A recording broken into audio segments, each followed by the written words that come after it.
he will be the fighter with the most consecutive wins in the welterweight division, taking him one triumph ahead of the legendary George St. Pierre.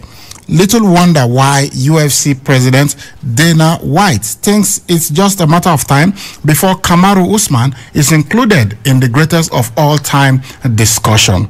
As the Nigerian nightmare carries the hope of Africa into battle tonight, we pray for his success. In football, Super Eagles technical advisor Gennett Rowe inspects the Teslim Balogun Stadium in Lagos ahead of the 2022 AFCON qualifier between Nigeria and Lesotho.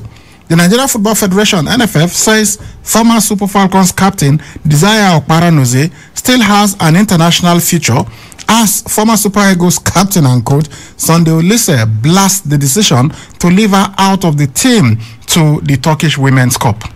What the hell is happening to Liverpool? The defending champions lose again, this time beaten 3-0 by Leicester City after more calamitous defending goalkeeping from Alisson Becker. We will also be serving you the latest from the first tennis Grand Slam of the year, the Australian Open, as well as basketball action from the NBA, bone-crushing excitement from the World Wrestling Entertainment, and much more. Beautiful sports people, good afternoon and welcome to Saturday Sports Fiesta live on 92.7 KUFM Benin City. Permit me to introduce myself like James Bond today. My name is Ibrahim Salihu Ibrahim, but they call me the Abracadabra of sports because I bring magic to sports presentation and analysis. Agosa Egbekan, the sports maestro, is also here. All right, let's get into it. We are kicking off with combat sports, and we know that in a matter of hours, our boy Kamaru, the Nigerian nightmare Usman, will be defending the UFC welterweight title against his former teammate Gilbert Burns. Kamaru Usman just made the fighting weight. It is 170 pounds. In fact, when he came for his weigh-in, he was 0.5 pounds heavier than 170, and so they told him that he's got to lose some weight, and he was advised to remove his mask. You know, because of COVID, he was wearing masks, and the mask, somebody said, look, these are the kind of mask that firefighters wear. So they told him the mask was a bit heavy, so he removed the mask and also removed his socks, and then he climbed the scale again, and he made it an even 170 pounds. So Kamaru Usman taking on Gilbert Burns at UFC 258.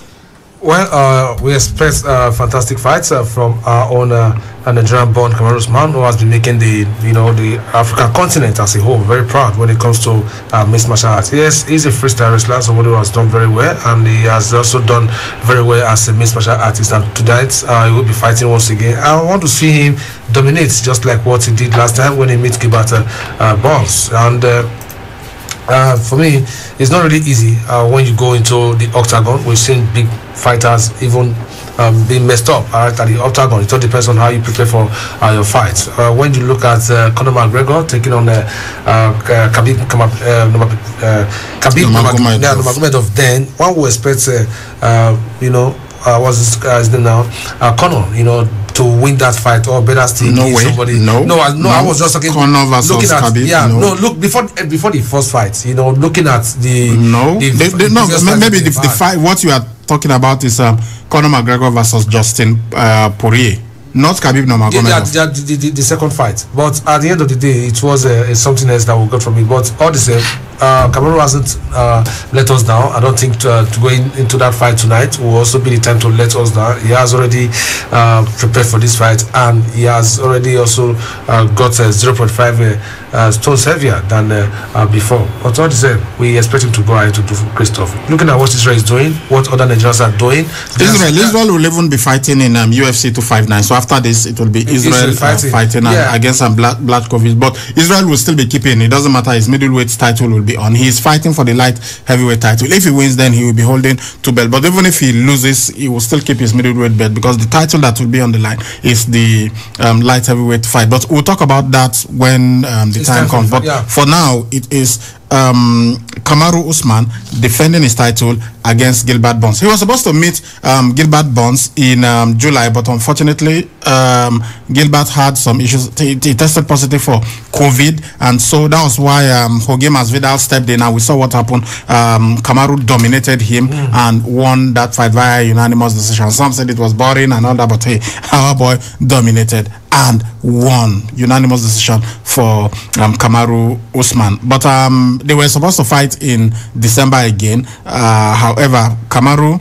had some injuries. They were undisclosed injuries, and he requested that the fight should be moved to January. But in January, Conor was to fight, so they had to move it to February, and that's why we are going to be having that fight tonight in Las Vegas, the United States of America. Now, Kamaru Usman and Gilbert Burns, they were teammates for years, and he helped, Usman helped. I've even watched a fight of Gilbert Burns when Kamaru was like his coach. He was in his corner. He was the one giving him water to drink. He was the one pouring water on his head. He was the one telling him, look, you need to press. You need to go for this guy. You need to do this. You need to do that. That's how close they are. And unfortunately, Kamaru left where he was. They were together before in a team, but Kamaru left that gym. They were training together in a gym in Florida. Kamaru moved to Colorado because he felt that, look, I need to step up. I need other people in my team, and so the moment he did, Gilbert Burns stepped up to welterweight. He was in lightweight before, so as Gilbert stepped up to welterweight, and he beat many of the guys that were top contenders, and everybody thought, okay, this guy was ready and he deserves a championship shot, and that's what he got, and that's why he wants to use this opportunity to take the title away from Kamaru Usman, the Nigerian nightmare. So that fight is one of many coming up tonight in the city of Las Vegas, Nevada, USA, at the UFC Apex Arena, UFC 258. So there are some other fights on the card. We've got Jillian Robertson in the women's flyweight. She will be taking on Miranda Maverick, while in the welterweight we've got Gabriel Green versus Philip Rowe. This is also in the welterweight, where Kamaru Usman is the champion. In the catchweight we'll have Andre Ewell taking on Chris Gutierrez, while in the women's strawweight we'll have Poliana Viana taking on Mallory Martin. And in welterweight, Belal Mohamed will battle Diego Lima, while Rodolfo Vieira will take on Anthony Hernandez. This is in the middleweight. And also a middleweight bout will feature Maki Pitolo versus Julian Marquez, while in the featherweight, Ricky Simon will take on Brian Keleha.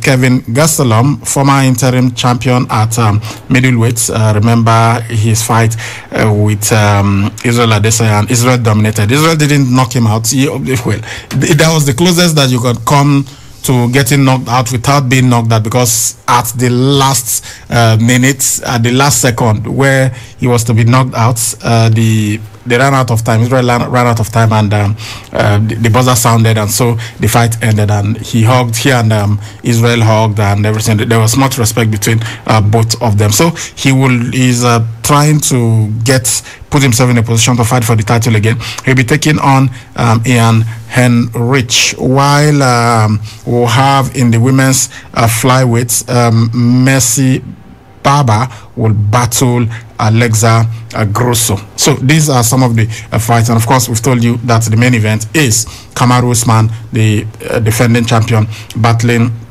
Gilbert Burns. So Kamaru has won 12 consecutive fights in the welterweight division. He's right now equal on the same number of points. He is tied on the same number of wins as the great George St. Pierre, one of the greatest martial artists ever, one of the greatest that we've seen in the UFC. George St. Pierre, of course, from Canada. He retired, came back, and George St. Pierre has held titles at at welterweight and also at light heavyweight. So he is one of the few guys, I think just 5 people in the whole of UFC who have held titles in different divisions or in multiple divisions, if you like. So Kamaru Usman has tied the record of George St. Pierre on 12 consecutive wins at welterweight. So if he wins today, he will be standing alone 13 consecutive wins in the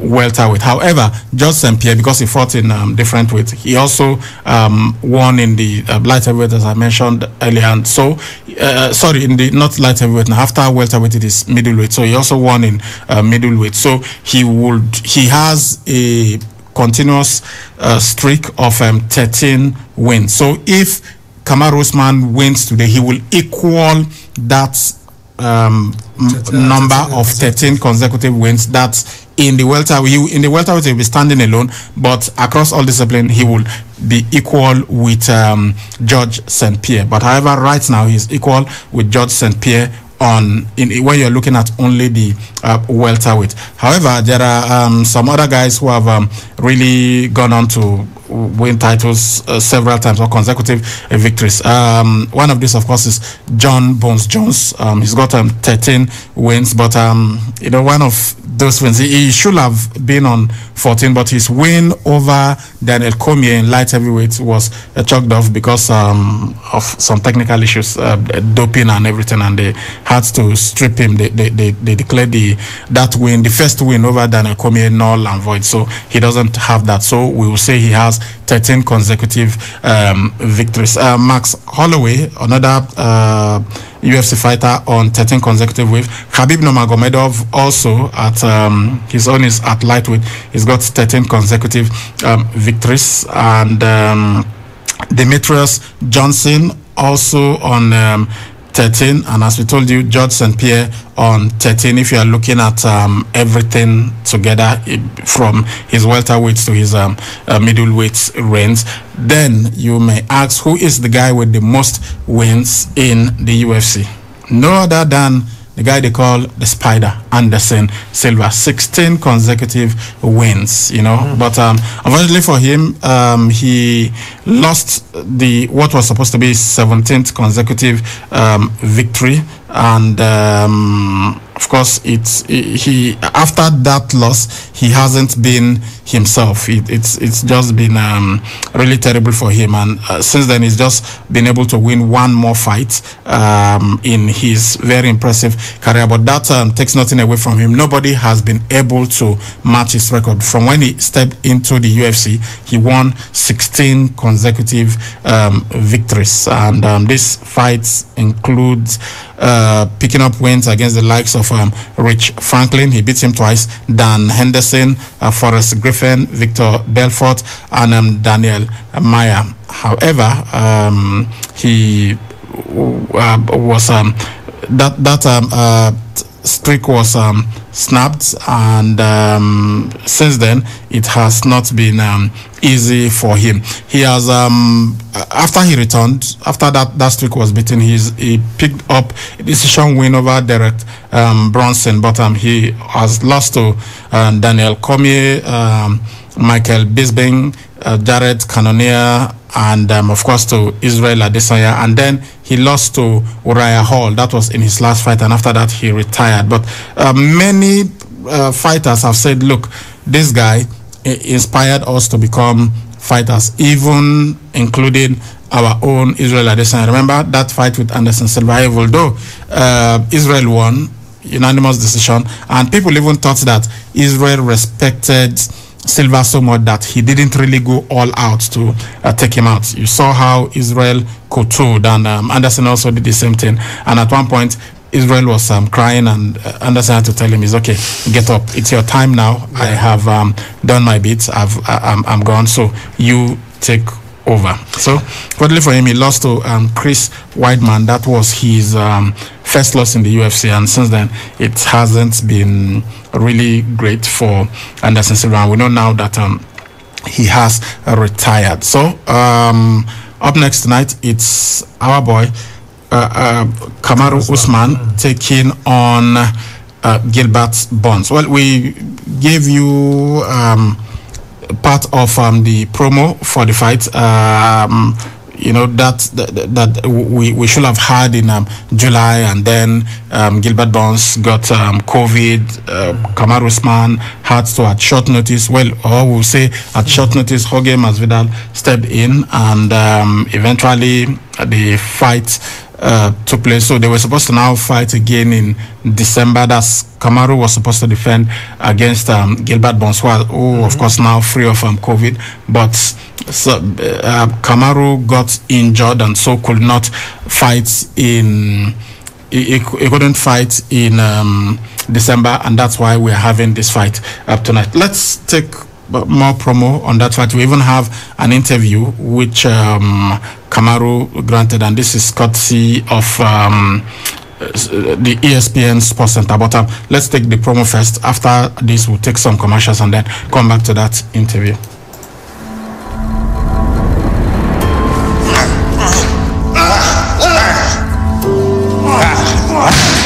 And again.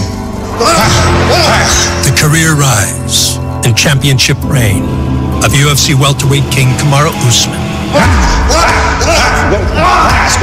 is one of sheer dominance. He's beaten some of the best in the world. This is the best welterweight on the planet Earth. At 170 pounds, Beautiful. Usman owns the longest active win streak and highest win percentage. Kamaru Usman ran through this division. 12 consecutive victories. And that is it. And undefeated in the promotion. He has been dominant every step of the way in his UFC career. This dude is terrifying. Takedown. He's a marauder, a smashing, strangling wrestling machine who never gets tired and has incredible power and size in this welterweight division. I'm so head and shoulders above all these other contenders to where I can win the fight any way that I choose. Usman may be able to finish this. Look like a tap dance. That's it. Kamaru Usman. How about it? I'm looking forward to the opponent to bring the fight out of me. Man, he's throwing big bombs. But until that day arises, I'm the top dog. He is the champion, and he's a champion by beating everybody they put in front of him. And most well-rounded welterweight on the planet. Nobody can stop him. At UFC 258, Usman will face a contender with intimate knowledge of the champion's method. Former teammate Gilbert Burns. I know his game. I know his strength, his weakness. I know clear what I have to do to be Kamaru February 13th. This is a man that will do anything to become champion of the world. It would be hard to find someone that deserves the title fight more than Gilbert Burns. With 6 straight wins. Domination, start to finish. And a proven ability to finish. Oh, it's over. Cerrito's in love with that knockout life. Burns presents the greatest threat to Usman's throne. This man has true heavy knockout power, and he's a 3-time Jiu-Jitsu world champion. Back to the bread and butter, Gilbert Cerrito Burns by submission. And on February 13th in Las Vegas, they will go toe-to-toe for the welterweight belt. Let's see who the real gangster is, baby. Massive knockout down. Gilbert Cerrito Burns. I have a big right hand right here. Let's do it. And still, Kamaru Usman. I'm the best welterweight on the planet right now. That is how you finish a fight as a champion. You want to come into my division and you want to talk about you going for the title? No, you don't, because I'm a problem. Trying to get or receive information through all corners of the globe requires unprecedented internet service. At Wireless NG, we provide fast, reliable, and affordable unlimited broadband internet service to homes and businesses. Service is currently available across Lagos and Benin. Visit us today at Wireless NG, 5 Ramaya, Ikenede Street off PZ Sapler Road, Benin City, or our marketing office, 70 Olowo Complex, Airport Road, Benin City, or call 0808879960 or 0703-672-9147. Wireless NG, erasing internet boundaries. Honey? Yes, dear. I'm tired of the poor power situation. Every time I stock the fridge, I come back to spoiled food. I think it's about time we go solar. How? With Vertical Solar, we can have all our appliances and electronics powered by solar, and they allow us to pay small. We can pay installmentally with as low as 36,000 naira monthly, spread across 12 months. Tell me more. I know you like the idea of paying small. Vertical Solar range of products can power all household devices, including air conditioners and water pumps. What are the benefits of solar power? We are talking uninterrupted power supply, no monthly electricity bill, no more spending on generator, and no more generator noise. I see. But how can I locate Vertical Solar? Head now to 28 Country Home Metal Road off Ajib Junction, Sapele Road, Benin City, or Blossom Mall beside Stop to Shop stores, DBS Road, Asaba. Or you can call them on 0816-170-1105 or 0703-623-4843. You can also send them an email on info@verticalsolar.com.ng. Vertical Solar, your lifetime power partners. Hello, business owners and service providers. Your station of choice, KUFM 92.7 Benin City, is out with another bumper offer. Introducing KU Awoof Market. We are giving huge discounts on adverts at specific times of the day. That means you don't have any reason not to let the world know about your products and services. Cause no matter the size of your pocket, KUFM has got you covered. For inquiries, please call 0703-805-0243 or 0807-401-4147. Hurry now and take advantage of this wonderful offer to advertise your goods and services on KUFM at mouth-watering discounts. KU Awoof Market gives you massive exposure with the station's wide reach across its terrestrial and online platforms at lower rates. KUFM, your business growth partner.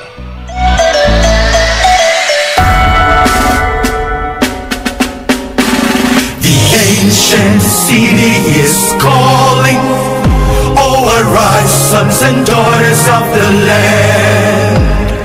The king of the city is marching. Stand up high to the pride of the land. The founding fathers of labor, and our time to serve is now. The glory of the new Edo nation will forever be our pride. Beautiful Edo, glorious Edo, you're the heartbeat of Nigeria. Beautiful Edo, glorious Edo, stars are singing over you. You're the land people dream to be. Yes, playing this for our son Kamaru Usman, who will be in action later tonight defending his UFC welterweight title against his former teammate Gilbert Burns. So we wish him the best of luck as he goes on to defend the pride of Africa. And he has spoken so much about Africa, about how he was growing up in Edo State, how he used to go to farm before he turned 8 years old in Auchi in Edo North. And he is so proud of his heritage. And he tells you that, look, the reason why I am so good, I believe, is because I carry the whole of Africa. The whole of Africa is behind me, an entire continent. He's very good friends, of course, naturally, with Israel Adesanya. He is very, very good friends with Francis Ngannou, who is in the heavyweight, and very soon Francis will be fighting for the title. And Kamaru is promising that before the end of this year, we are going to have 3 African champions in the UFC. Kamaru Usman, by the way, is the first ever African champion in the UFC. He was the one that won the title first before Israel Adesanya won the middleweight title. And I remember the tweet from Kamaru when he and Israel were standing side by side displaying their belts, and he said now there are 2, and they hope that very soon their big brother who is in the heavyweight, Francis Ngannou, will join them, and we're going to have 3 African champions in the UFC. We know, of course, that we have a world champion in boxing, so Africa really dominating the world of combat sports. So later tonight, Kamaru Usman will be taking on Gilbert Burns. So let's see if we can get the interview that Kamaru Usman had just before this fight.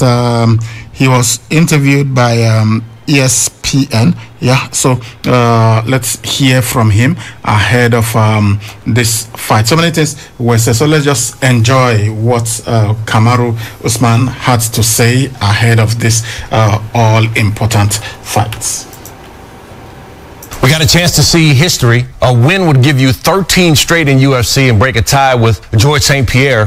In UFC, you don't just have to master one thing. You have to master several things to reach that kind of a win streak. What goes into that kind of sustained excellence? It's just a matter of discipline. I believe after my second professional fight and suffering my first and lone defeat, I made a promise to myself, because I kind of went into that fight a little arrogant, I would say, because I didn't have all the knowledge that it was in order to be successful. And I made a promise to myself that before I step back into the cage, I have to make sure that I have every knowledge available to me in order to make sure that I never feel that feeling again. And so with MMA, you just have to know everything. You have to be a good kickboxer, a good wrestler, a good boxer, a good grappler, a good jiu-jitsu expert. Everything intertwined at one, and that is what I am the best in the world at. One of the storylines for this fight, of course, is that Gilbert Burns, the challenger, is a former training partner of yours. Now, he said he doesn't know what role that's going to play in this fight, but I've seen analysts say that it favors the underdog. What do you think about what role that could play? I mean, it is what it is. That's up to them. For me personally, I know how I am. I know how my mind works, and it's just still a trap up here. Each and every time I step into that octagon, I see no face. I just see the task at hand, and I have to go in there and take care of business. Now, for him, if that plays a part for him in order of knowing, you know, how hard I can push and not get taken out, and that's up to him. But for me, it's still a trap up here. It doesn't make any difference. So he says there's no animosity between the two of you, that this is, as you said, just business. But how is it different from someone who you may not know, or someone who you may have some animosity toward? In a sense, it's a little different, because, you know, if it's someone that you don't know and that doesn't completely kind of respect you, they you know, they say whatever they say to try to build themselves, to build a fight and whatnot. But in this case, it's a little different. But in a sense, it's the same for me, because what could be more personal than someone that you trained with, someone that you sweat with for years, and now they look at everything that you have and what you've accomplished, and they say to themselves, you know what, I want that. I'm gonna go take that from him. What could be more personal than that? So, you know, which is why in my career, I've never seen a face. Each and every time we get in there is business as usual, and that's what it's going to be on Saturday night. And that business-like approach really comes from your demeanor, it seems like. You're not a bragger or a boaster or a guy who seeks the spotlight really outside of your craft. So where does the fire come from for you? The fire comes from just years of practice and discipline. You know, when I started playing sports at a young age, I had to decide very quickly that if I was going to be successful at this, I needed to give it my all. So I've been that guy who I work when no one is watching. I work when I'm by myself, and I try to make sure that I do the right things in order to be successful. And that has led me to this point. And so I don't need to brag or boast about certain things that I may or may not be able to do. I only tell you what I can do, and I go in there and I do it each and every time.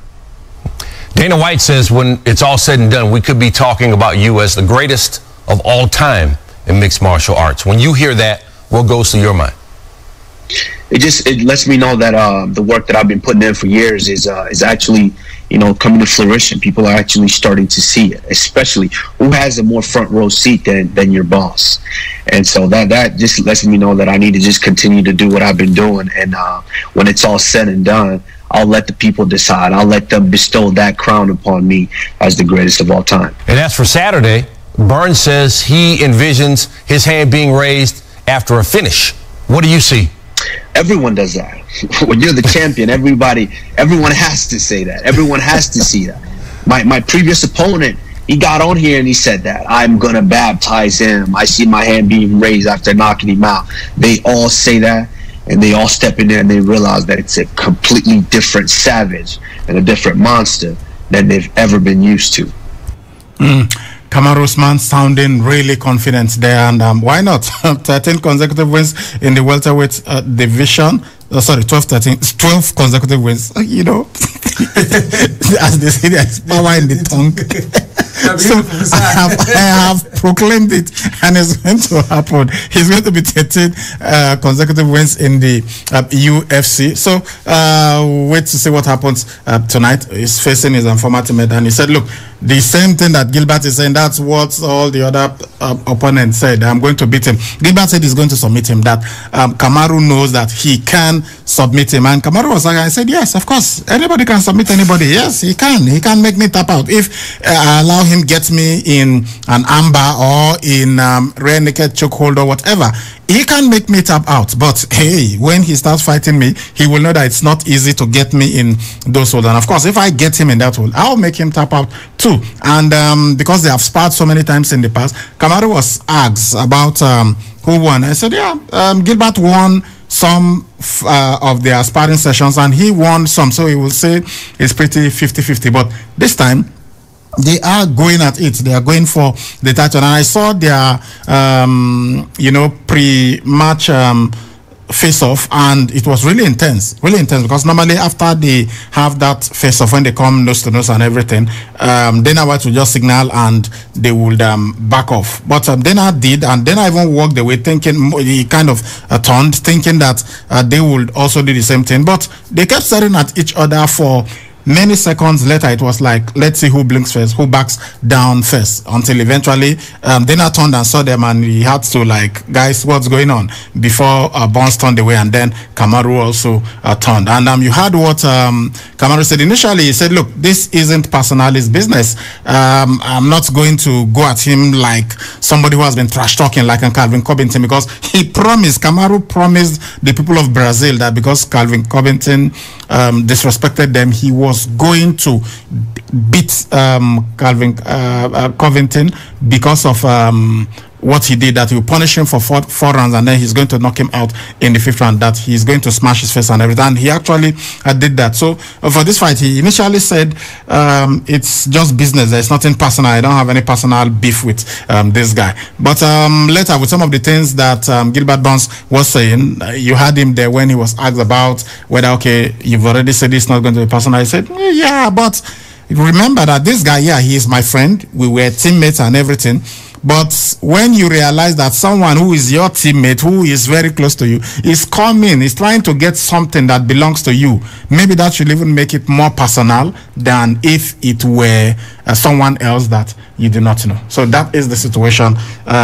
Stage is set, Kamaru Usman versus Gilbert Burns. Yeah, twice the match was scheduled. Twice it was put off because of one issue or the other. But now friends becoming foes tonight, and after that, then the friendship can continue. I think Kamaru knows what's at stake. Yes, they are both same age grade. He's 34, Kamaru is 33, and he has more fights than Kamaru, but he has also done fantastically well. Talking about Gilbert Burns, looking at his stats. But for Kamaru, I think tonight, all he needs to do is to build on his previous victories that he has won before. So he knows what to do. And last time, though, the fight wasn't, there were no fireworks, in that fight, but he knows. He knew what he wanted in that fight, and all his kicks, everything were on point. That was what gave him that victory. So sometimes it doesn't matter if everyone expects that, that rush, that not giving your opponent that time to relax, as in aggressiveness and all that. Yeah, because that was what gave Tyson the edge over his opponents then when he was really boxing. That aggressiveness, coming to the ring and do everything. But sometimes you study your opponent. If I go all out and this guy give me just a punch in the wrong place, that could just say goodbye to this fight. So you have to study them and see how you can attempt. So he has been a friend with Gilbert Burns. They have trained together. He knows much about him. He has his tips and all that, so I'm sure he must have done all this. Then stepping into the octagon tonight, all that will have going through his head is to win and retain the title. Then possibly be standing alone, in the welterweight. So lightweight, welterweight, he has done well, but getting ready to be inducted into the Hall of Fame, because the more you continue to do very well, the more you stand a chance of becoming inducted into the Hall of Fame. So we expect Kamaru to go to the highest level as far as the mixed martial arts is concerned, and to continue to keep Nigeria's flag flying. Okay, let's talk football now, and we'll begin from our senior women's national team, the Super Falcons.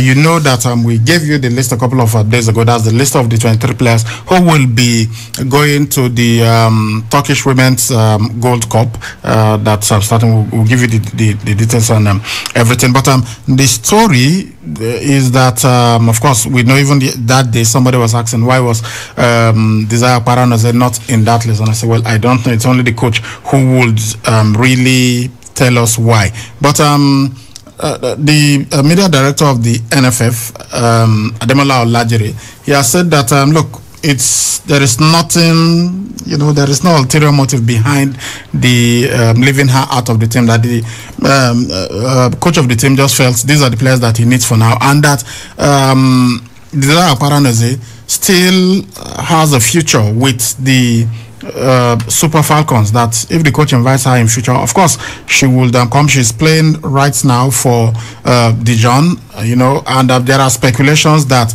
it is because when she was captain of the Super Falcons, she led a sitting protest at the World Cup, at the 2019 World Cup in France, over unpaid bonuses and allowances. Desire Paranoze herself says she's not surprised that she has been omitted from the new coach Randy Waldrom's maiden squad, but she said that she thinks it's because of the protest. But if she's going to be punished because she stood up for what is right, then so be it. Quoting her, she said, I did what I felt was right.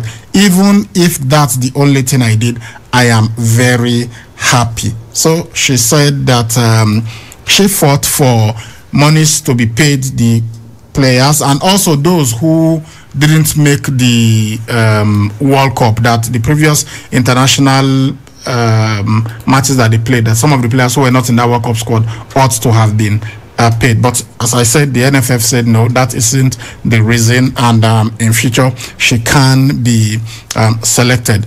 However, former captain of the Super Eagles, former coach of the Super Eagles, Sunday Oliseh, has also reacted following what the NFF said, and he said that it makes no sense, that he doesn't understand why somebody like that will not be included. Let me quote him when he spoke to the media. He said, selection of players is predominantly the prerogative of the coaches and not the NFF. She remains an important member of the women's national team. I think she will just have to keep working on her game. And this is what Ademola Olajire said. This was the reaction of Ademola Olajire. She remains an important member of the women's national side. I think she will just have to keep working on her game, and if she gets the opportunity, then push for a consistent selection. So that was what Olajire said. But reacting to this, Sunday Oliseh said it's an injustice that has been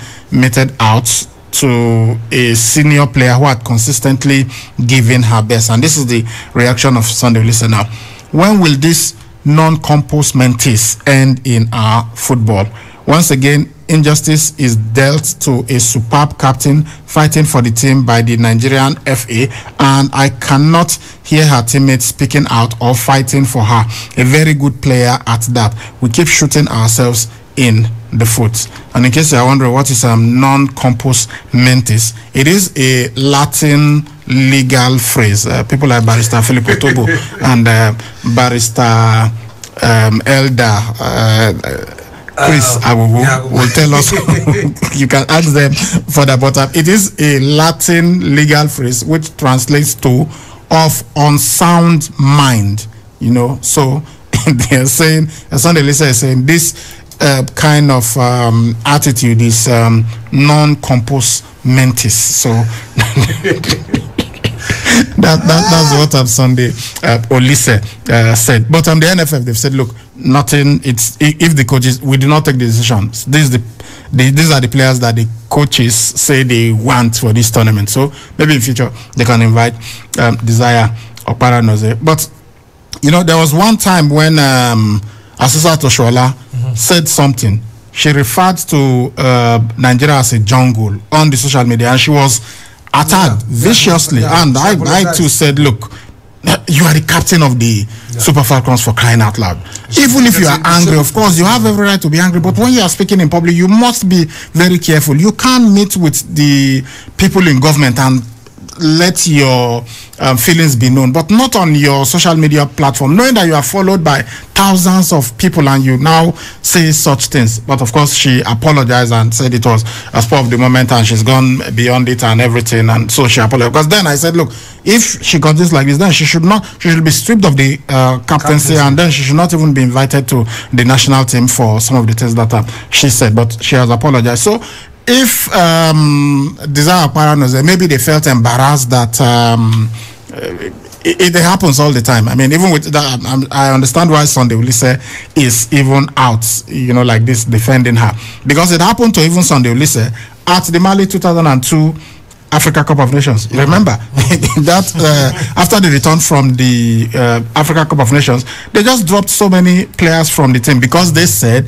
that Olise was rude to one top official and all that, and all kinds of things happened. And then from that squad that qualified for the World Cup, that went to the Africa Cup of Nations, they dropped so many of them, including Sunday Olise, Finidi George, Yakuba Egbeni, who was our highest goal scorer then, and so many other players. And this I refer to, you know, two things in the two epochs in Nigerian football, and one of that should be, you know, the way we just made that huge mistake by dropping so many of our players from that squad. So Olise not happy with this, but let's just quickly give you the list again, who the players, 23 players who will be going. The goalkeepers are Tochukwu Oluehi. She plays for Boza Bense in Spain. Chiamaka Nadoze, Paris FC, France. Christy Ohiaraku of Edo Queens. And the defenders are Onome Ebi and Glory Ogbonna.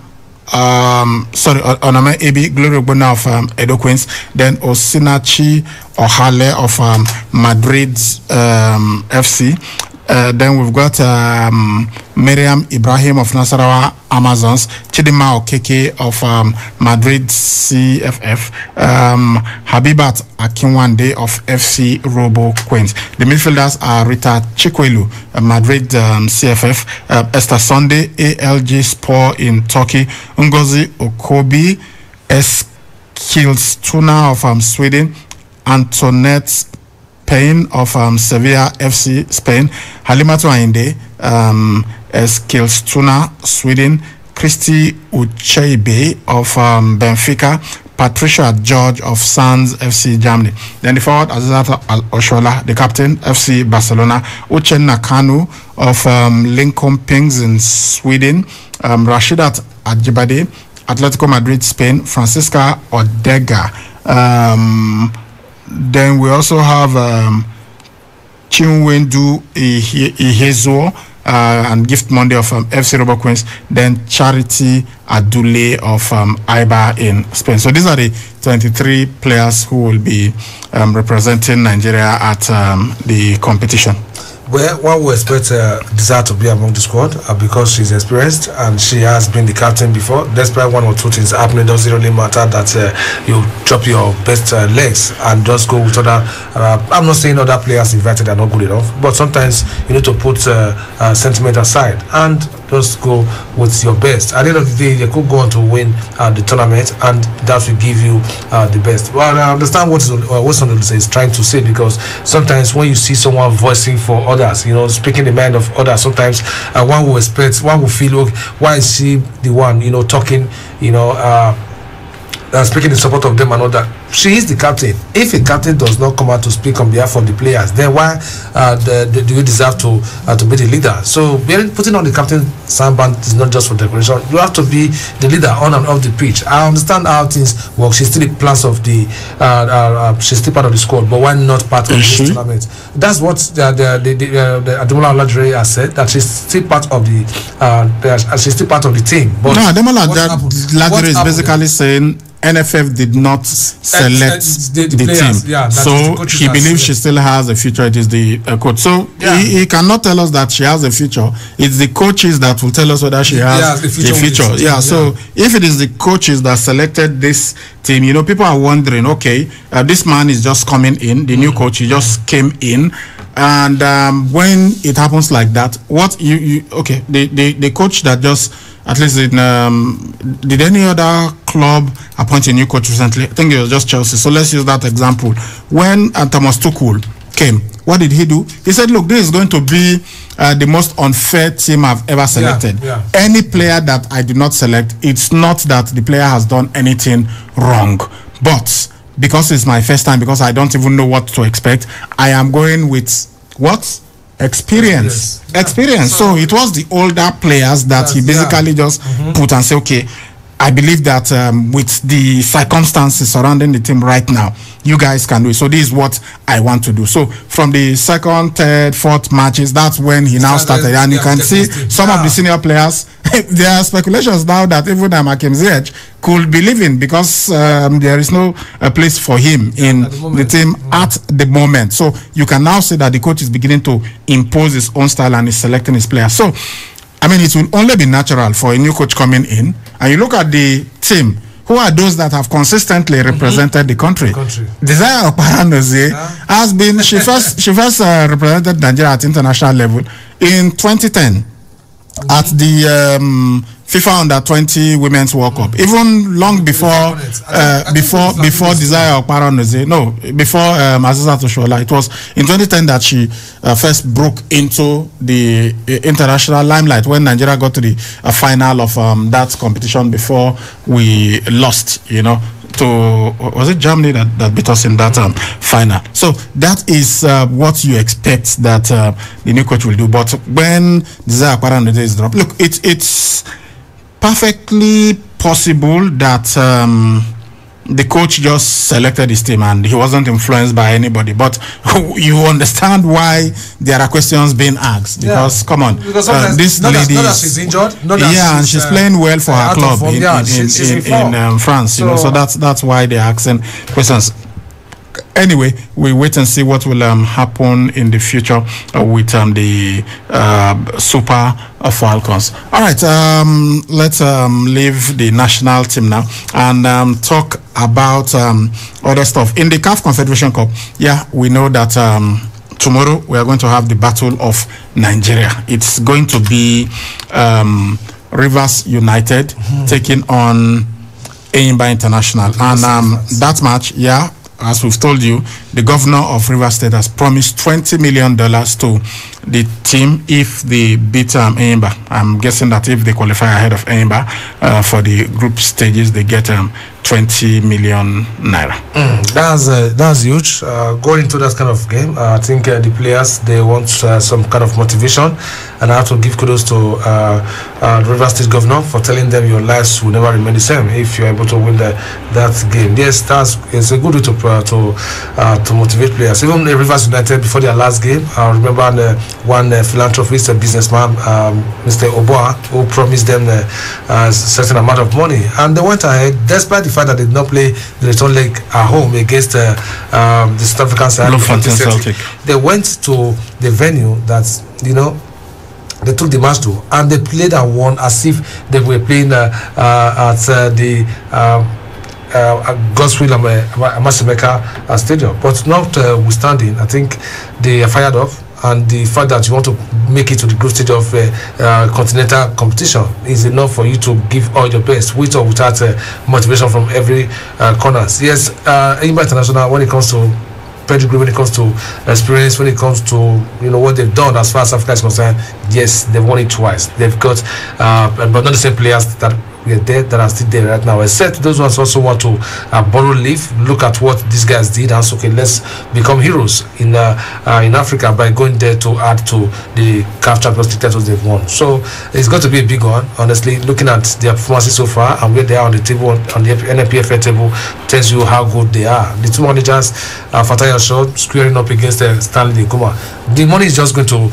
be an extra push for them. The guys, all they need right now is to see how they can fight with other African clubs for the biggest, or rather the second tier competition as far as African engagement is concerned. So whoever gets to convert the chances they got from that match will be okay. But I think the two sides, they've got quality strikers and defenders as well. That's the one that concerns us the most. But we know that today there is a match. CS Sfaxien will be taking on Kigali FC, while tomorrow some of the matches that we have in the CAF Confederation Cup first leg, we've got Gor Mahia taking on Napsa Stars. Then we'll also have FC Platinum versus Giraffe.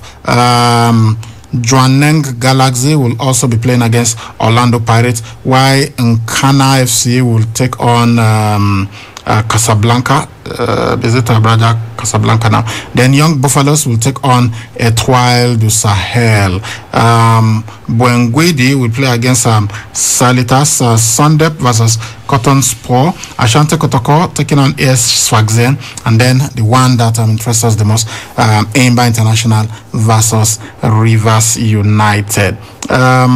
Primero de Agosto will take on Namungo, while Stade Malien will play against JS Kabylie. Raja Casablanca will take on Monastir, while Racing de Abidjan will play against Pyramid. So these are some of the matches that we have in the CAF Confederation Cup. Yeah, a few matches we played yesterday. AS Vital Club in Group A, we are beaten by Simba SC 1-0, while Zamalek in Group D played a goalless draw with MC Oga. Yes, we've got some couple of matches tomorrow. Yes, fantastic. But we're looking at that Nigerian derby. Yeah, use that word, because whoever gets to win, we just want the best to represent Nigeria. If it's going to be Enyimba that will go as far as also winning the title, fine, then let them go ahead. But if it's Rivers, but from what we've seen, I think there's big improvement from the previous representation. Honestly, I just hope that they go on to do very well. So unfortunate that they both met at this stage. We expect them to meet different teams, and we're expecting victories from them, but one has to pay the price. But not the same. I think it will be a moral boost going forward for whoever gets to qualify. We also have games in the CAF Champions League. I think there are group games today. I think one match has even they finished playing one match. Let's quickly get you the results. So we've got games in the CAF Champions League. They are already in the group stages. It's in the CAF Confederation Cup that we still have one more round before we get to the group. So of course the game between Enyimba and Rivers United, it promises to be explosive. So in the CAF Champions League in Group B, we had TP Mazembe. They played against CR Belouizdad, and that match ended in a goalless draw. Still in Group B, we have Mamelodi Sundowns taking on Al Hilal Omdurman, and in Group C, Horoya AC will play against Petro Atletico, while Wydad Casablanca, they're supposed to play against Kaizer Chiefs, but this match has been postponed. In Group D, Esperance of Tunisia, they took on Twenguet FC, and it was Esperance who won this one 2-1. So that's what we have in the CAF Champions League. Okay, before we go to Europe, let's look at the fixtures in the Nigerian Professional Football League. Plateau United was supposed to play against Rivers United, but because Rivers are involved in the continent, that match has been postponed. Nassau United. This match will be tomorrow. Nassau United will be taking on Aqua United. Katsina United versus Jigawa Golden Stars. Let's see how our correct guy Volpin Basaye will dress this time out. Remember that last time he got charged for improper dressing by wearing ripped jeans. Adama United will take on FC Fayumba, while Kano Pillars will play against MFM. Wiki Tourists versus Sunshine Stars. Kwara United will take on Dakada FC, and Awariwu was supposed to play against Enyimba International, but because Enyimba are playing against Rivers United, that match is postponed. So these are the matches for tomorrow, and on Monday it's going to be Heartland taking on Lobby Stars, while Abia Warriors will play against Rangers. So these are the fixtures, and of course the table. Let's look at the table. Okay, looking at the table right now, Enyimba International top with 21 points from 9 matches, followed by Rivers United, 18 points from 9 games. Kwara United are flying high as well. They got 18 points from 9 matches and they are third, while Kano Pillars fourth with 17 points from 9 matches. Rangers International occupy 5th spot with 17 points from 9 games. Then Aqua United at 6th with 15 points from 9 games. So we look at the bottom 4. Warri Wolves are 17th with 9 points from 9 matches. FC Fayumba 18th. They are on 8 points from 9 games. Then Abia Warriors 6 points from 9 games on 19 spots, where bottom place Adamawa United 2 points from 9 matches. Okay, yesterday in the Nigerian National League, it has started. We had one game in Group A1. EFCC played against FC Taraba. That match ended in a 2-all draw. There was supposed to be another game. I asked Ama and he said the match wasn't played. I heard some things on the social media, but anyway, we hope that and they will play that game today. We're supposed to have Malum Fashi taking on another team, but that match did not hold. Malum Fashi was supposed to play against Zamfara United. That match didn't hold. Okay, but for today we have some fixtures in the Nigerian National League. Oya FC, Oya Sports International will play against Green Beret, while Rarara FC will take on Gombe United. Sokoto United versus Aklosende International, and tomorrow we are going to have NAF FC versus Mighty Jets of Jos. And go round will play against NAF FC versus Mighty Jets of Jos. Those are the fixtures in Group A1. In Group A2 today, Niger Tornadoes versus J&K. Shekarau FC taking on Niger Tornadoes versus G&K Shekarau FC of Kano. And then Road Safety FC will play against Abubakar Bukola Saraki FC. DMDFC versus Kogi United, and Kebbi United will take on Yobe Desert Stars. Then in the Southern Conference in Group B1 on Saturday, that's today, Go Round FC versus Oshun United. And Stationary Stores will take on Giant Brillas, while Delta Force will battle Van Dressa FC. And on Sunday, 3SC of Ibadan versus Rovers FC of Calabar. Dynamite Force, our other club here in Edo State, will take on Ekiti United, while Nilayo FC of Abeokuta will battle Nenwe United. And in Group B2, this is where Bendel Insurance are. They are drawn by this weekend, so it means they are not playing. Then today we'll have Crown FC of Ogbomoso versus Holy Arrows FC. Then J-Atete FC will battle Abia Comets. We also have Ibom Youth FC versus FC1 Rockets, while on Sunday we are going to have Joy Comet FC versus Gateway United. Apex Crane will battle Bayelsa United, while Remo Stars will be taking on Godowski SC. So these are the matches, the fixtures that we have in the Nigerian National League. All right, let's get to Europe now. And just one place to begin. At the King Power Stadium, Leicester City played against Liverpool. In the first half, Liverpool played like champions, and eventually they went a goal up, and it looked like they were going to just win this. The way Mo Salah casually stroked the ball into the net after a breathtaking assist from Roberto Firmino. I mean, the way he turned the skills that he displayed there with both legs and just let the pass to Mohamed Salah, and just nonchalantly Mohamed Salah just cuffed the ball into the net, and we thought, okay, Liverpool are back. That was in the second half. They're playing like the reigning champions that they are.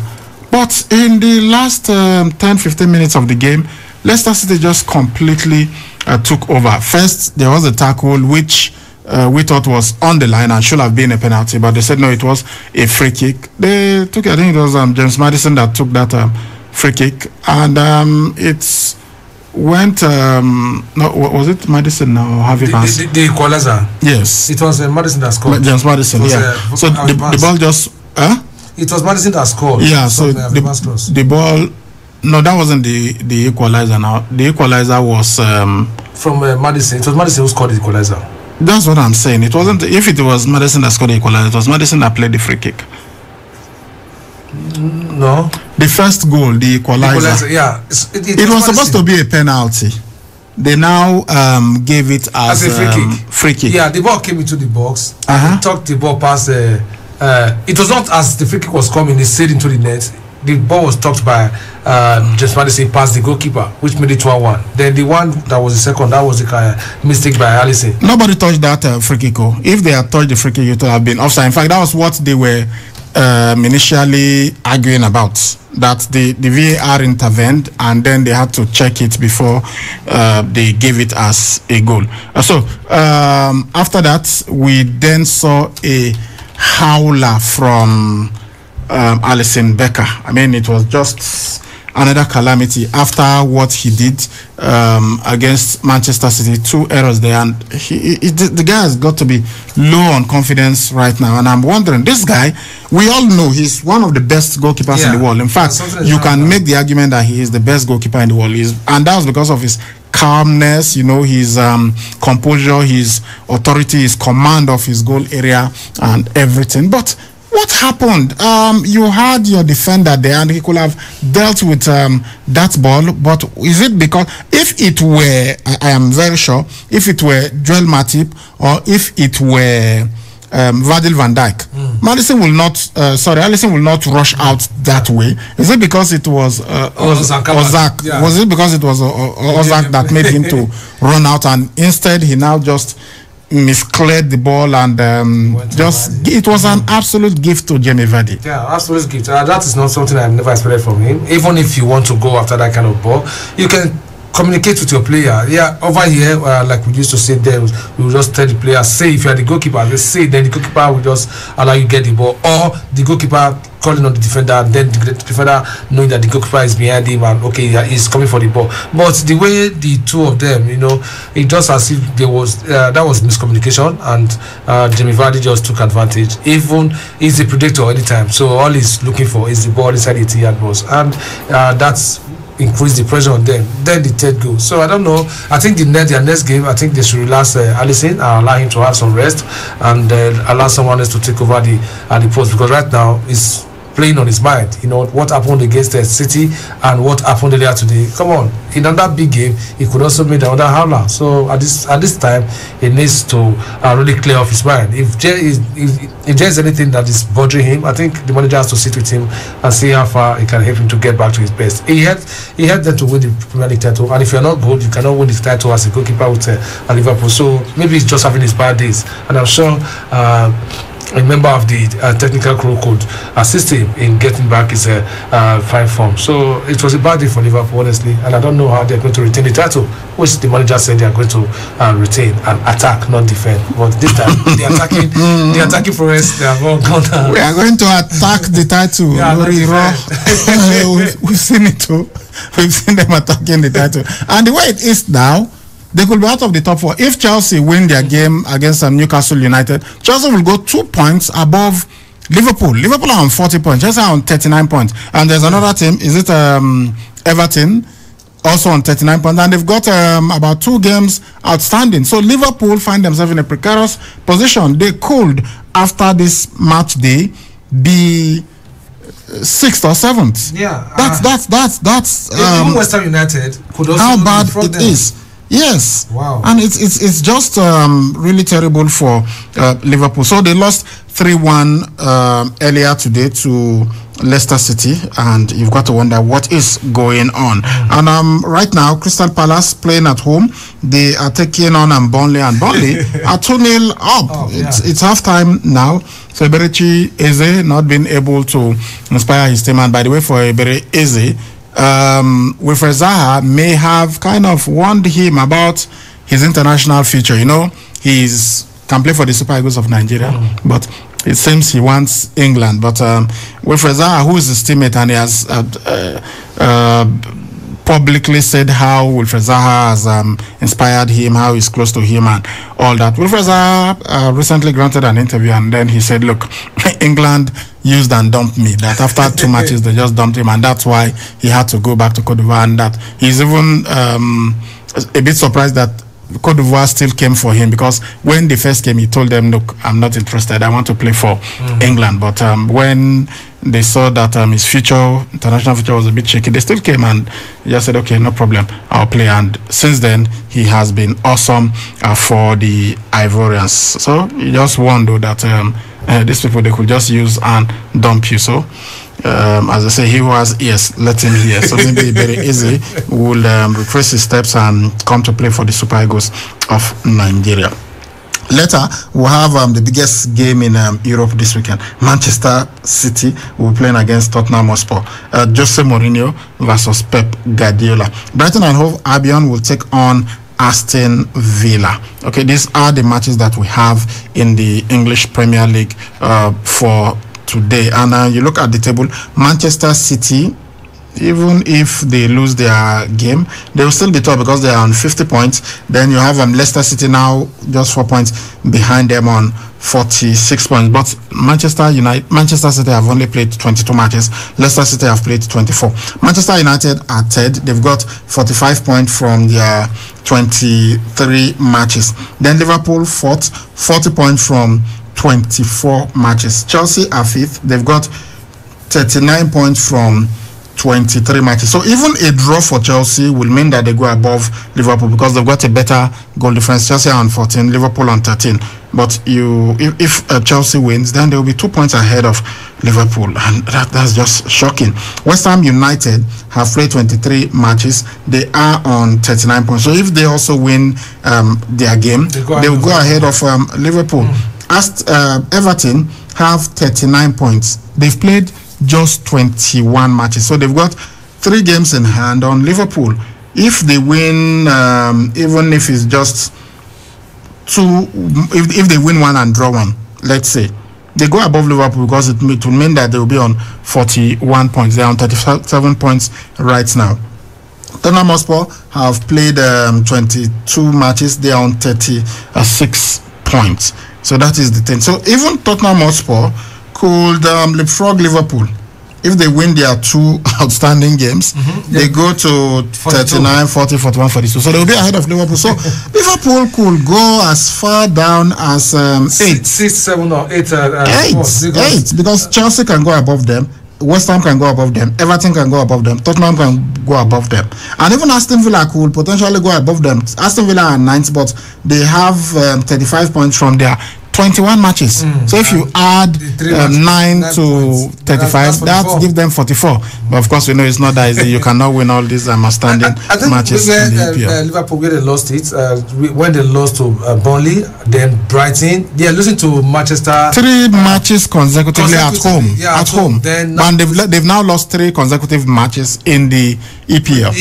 Then also they went away to the so playing 4 matches and not getting any of the points, that's really poor. That is not what you get from a team who wants to retain the title. Honestly, yes, this time last season, they've flown above every other clause. Those ones were just trying to play catch up, but we all know the number of points that they were ahead of others. But right now, we can see they are really close. As of yesterday, they were 27 points better than 27 points worse off than the number of points that they had last season at this stage. Today, they are 30 points worse off. So they are on 40 points. Last season, as at this time, they were already on 70. Just after imagine. the same number of matches. Imagine the kind of performances that they've had. Yes, the manager right now will not be happy, but I think it's the worst defense of the title that we have seen. So far from attacking the title, they are giving the title away. Yeah, the defenders are not there, and the ones that are also trying to get. I think it will also take time for Ozak and the other guy Ben Davies to to really understand how the team plays. But all the same, no chance of injuries, honestly. If not for injuries to Liverpool's first defenders, regular defenders would have been a different ballgame. But all the same, they are not the only team with injuries now. Man City also suffered injuries. So every club has this injury problems. Almost all the defenders for Liverpool are the back. Is it not now that they are coming back one after the other? That's why they've been making use of. How many teams will be able to use makeshift defense for a very long time? So, who told him to be using midfielders as defenders? You cannot bring. You can't bring. If that is what he has done, it is the problem is with the manager. So you cannot get defenders. You can't bring defenders from the academy or something. You can't promote defenders. And even when he bought defenders, he was playing them in. Even today, I think Henderson played in central. Who partnered Ozak? I think it was Henderson that did. So you've got to. There are certain responsibilities that the manager has to take, which he it was hasn't. Yeah, so you have Andrew Robertson and Trent. So why not use a natural defender in that position? So if you are doing, you cannot be. And besides, they beat some of the big teams in the Premier League with this makeshift central defender. So what are we talking about? It's clear. He's just lost the plot, and the players too have not been able to step up. So that's it for the English Premier League. We'll keep you up to speed with the match that is going on. We'll go on this break. When we return, we'll be looking at the other leagues.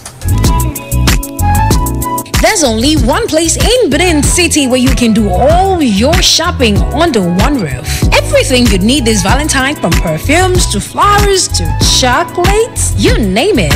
A Rolac? Feel Hallmark Supermarket. We are at number 107 Sampler Road, Benin City. Working for all your needs: groceries, home appliances, electronics, gift items, cosmetics, clothing for male, female, and children. If we don't have it, it doesn't exist. Visit Phil Hallmark Supermarket today at 107 Sampler Road, Benin City, or call 0809-595-7574. Happy Valentine's from Phil Hallmark Supermarket, the mark of excellence.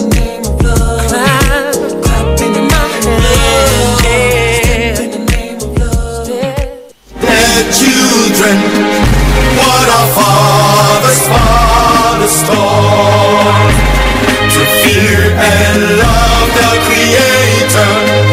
Only then shall we succeed.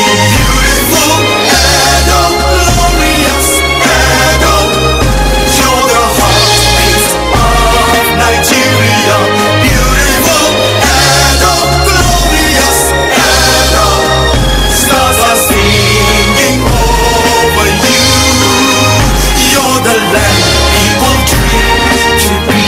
And we hope that stars will sing over Kamaru, the Nigerian nightmare, Usman, today when he defends his title and by the grace of God and still UFC welterweight champion, and it's going to be 13 consecutive wins. He will go above the legendary George St. Pierre as the guy with the most consecutive wins in the welterweight division, and he will be one of the guys with the, even right now he is with 12 consecutive wins. He's one of the top 6 guys. The rest have won 13 and above, so we hope that he joins that elite group, and very soon he will get to even equal the record of the great Anderson Silva. And we hope that one day, especially when COVID and everything is gone, he returns home. He comes home so that we'll give him a heroic welcome. He will go to Auchi, visit the palace of the Otaro of Auchi, and parade around the city of Auchi with his belt, and then come to Benin City, visit the palace of our Royal Majesty. We could give him a chieftaincy title, just like they give to, what's his name now, Ferdinand, when he came to Lagos. Just joking though. Well, we hope that he comes and visits the Oba of Benin and parades the city of Benin with that title, and I hope that he gets to. I have been trying to, I don't know, you can't, I think the way he set his Twitter handle, you can't send him a DM. I've been trying to see how I can reach him so that please come home now. Let us welcome you. Let's celebrate this, because he's talked so much about Auchi, he's talked so much about Edo State, he's talked so much about Nigeria. So we want him to come home so that we can really welcome. And he's been talking about, giving back to Africa himself, Israel Adesanya and Francis Ngannou, who's from Cameroon. So let us talk about setting up mixed martial arts, clubs in Benin City and in Auchi, so that in future we'll have more Kamaru Usman, we'll have more Israel Adesanya, we'll have more Francis Ngannou. But first things first, he gets to take care of business tonight. So our thoughts and our prayers are with Kamaru, the Nigerian nightmare, Usman. All right, let's go to the Spanish La Liga and look at what's going on. Atletico Madrid, they won again today away to Granada. They beat them 2-1. Yeah, fantastic performance from Atletico Madrid. These guys, they are ready to seize this opportunity to win this title at the end of this season. So with the way they are playing home and away from home, I think that's really, really great. And they are scoring. They are very defensive side, really tight in defense. But these days, yes, they go out there, they score. If you score them, they can score up to 4 goals. Because right now they feel okay. Without getting more goals, it will be difficult to win the title. So I really, really appreciate the work. Getting Luis Suarez just turned out to be a genius piece of business. This is something that Barcelona, the board, will regret, and it's like giving them somebody who will help them to win the title. This is something that they would have loved to bring back to Camp Nou. But all the same,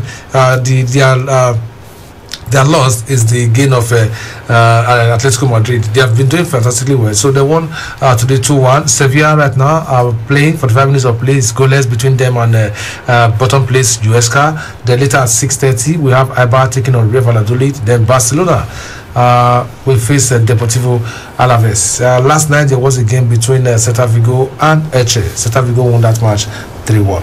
We go to the German Bundesliga. Bayer Leverkusen 1-0 up against Mainz 05. Borussia Dortmund, I don't know what's happening to them this season. They are trailing 2-1 at home to Hoffenheim. VfB Stuttgart 1, Hertha Berlin 0, Werder Bremen 1, Freiburg 0, and later we're going to have Union Berlin taking on Schalke 04. All right, to the Italian Serie A, a match just ended. Torino played a goalless draw with Genoa at 6 p.m. Napoli will play host to Juventus. Then at 8:45 to be Spezia versus table toppers AC Milan. And we are so looking forward to that Napoli versus Juventus game. I don't know, Victor Osimhen beginning to come in for some criticism. The coach is still backing him, but we hope that he finds form, and it's not easy. Recovering from COVID, injuries, and some other things. At this time, when you expected him to be Yeah, moving to a new club. These are some of the issues that you face. So we hope that, and things were just going so well for him before he came to play that match against Sierra Leone. Things were really looking great, even though he wasn't scoring many goals. But the manager was very impressed with his off the ball runs, the assist he was getting, and everything. And suddenly things have just done pear-shaped. But that is really how you know the quality of a player. That's how you know the greatness of a player. We believe that he will overcome this adversity and go on to achieve great stuff. The way Gattuso sets up the team for today is 4-2-3-1 with Osimhen leading the line. Then also for Juventus, they're playing 4-4-2 with Cristiano Ronaldo and Alvaro Morata also playing at the front. So I hope Osimhen will be able to get a goal. If he is able to get a goal in this kind of big match, I think that will just boost his confidence, and I hope they're going to do it, because for some time now they have been so poor. Honestly, they have been so poor. The pressure is on the manager. Burnley have suddenly transformed into prime Manchester City. I mean, you need to see the quality of this third goal. It was just free-flowing football from Burnley, and the way they went past was that offside, and the half volley was just awesome.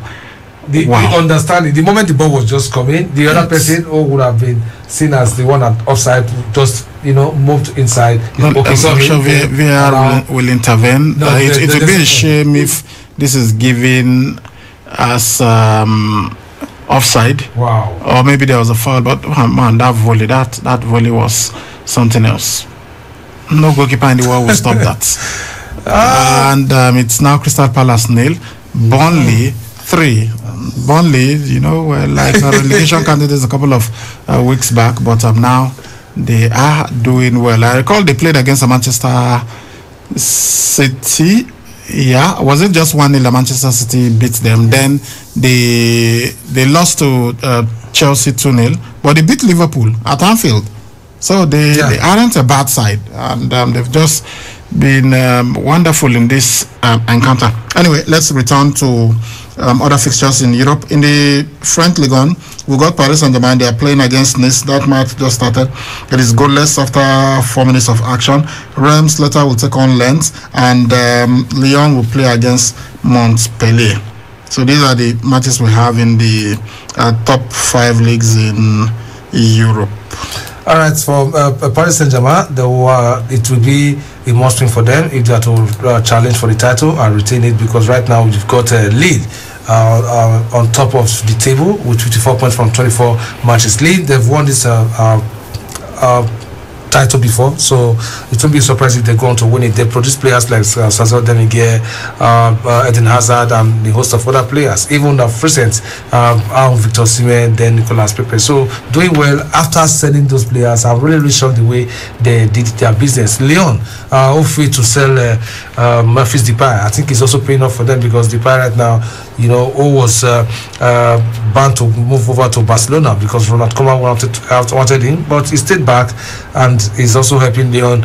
This is their second of 52. Then you have Paris Saint-Germain on the third spot with 51, but number of goals that the Parisians have scored are 41, but they are on 51 points. So if they win this game, that will give them 54 points, which will now take them to the top. So playing this time around, and they are going to face Barcelona in the Champions League. So I think this is a must-win for them, preparing for that game.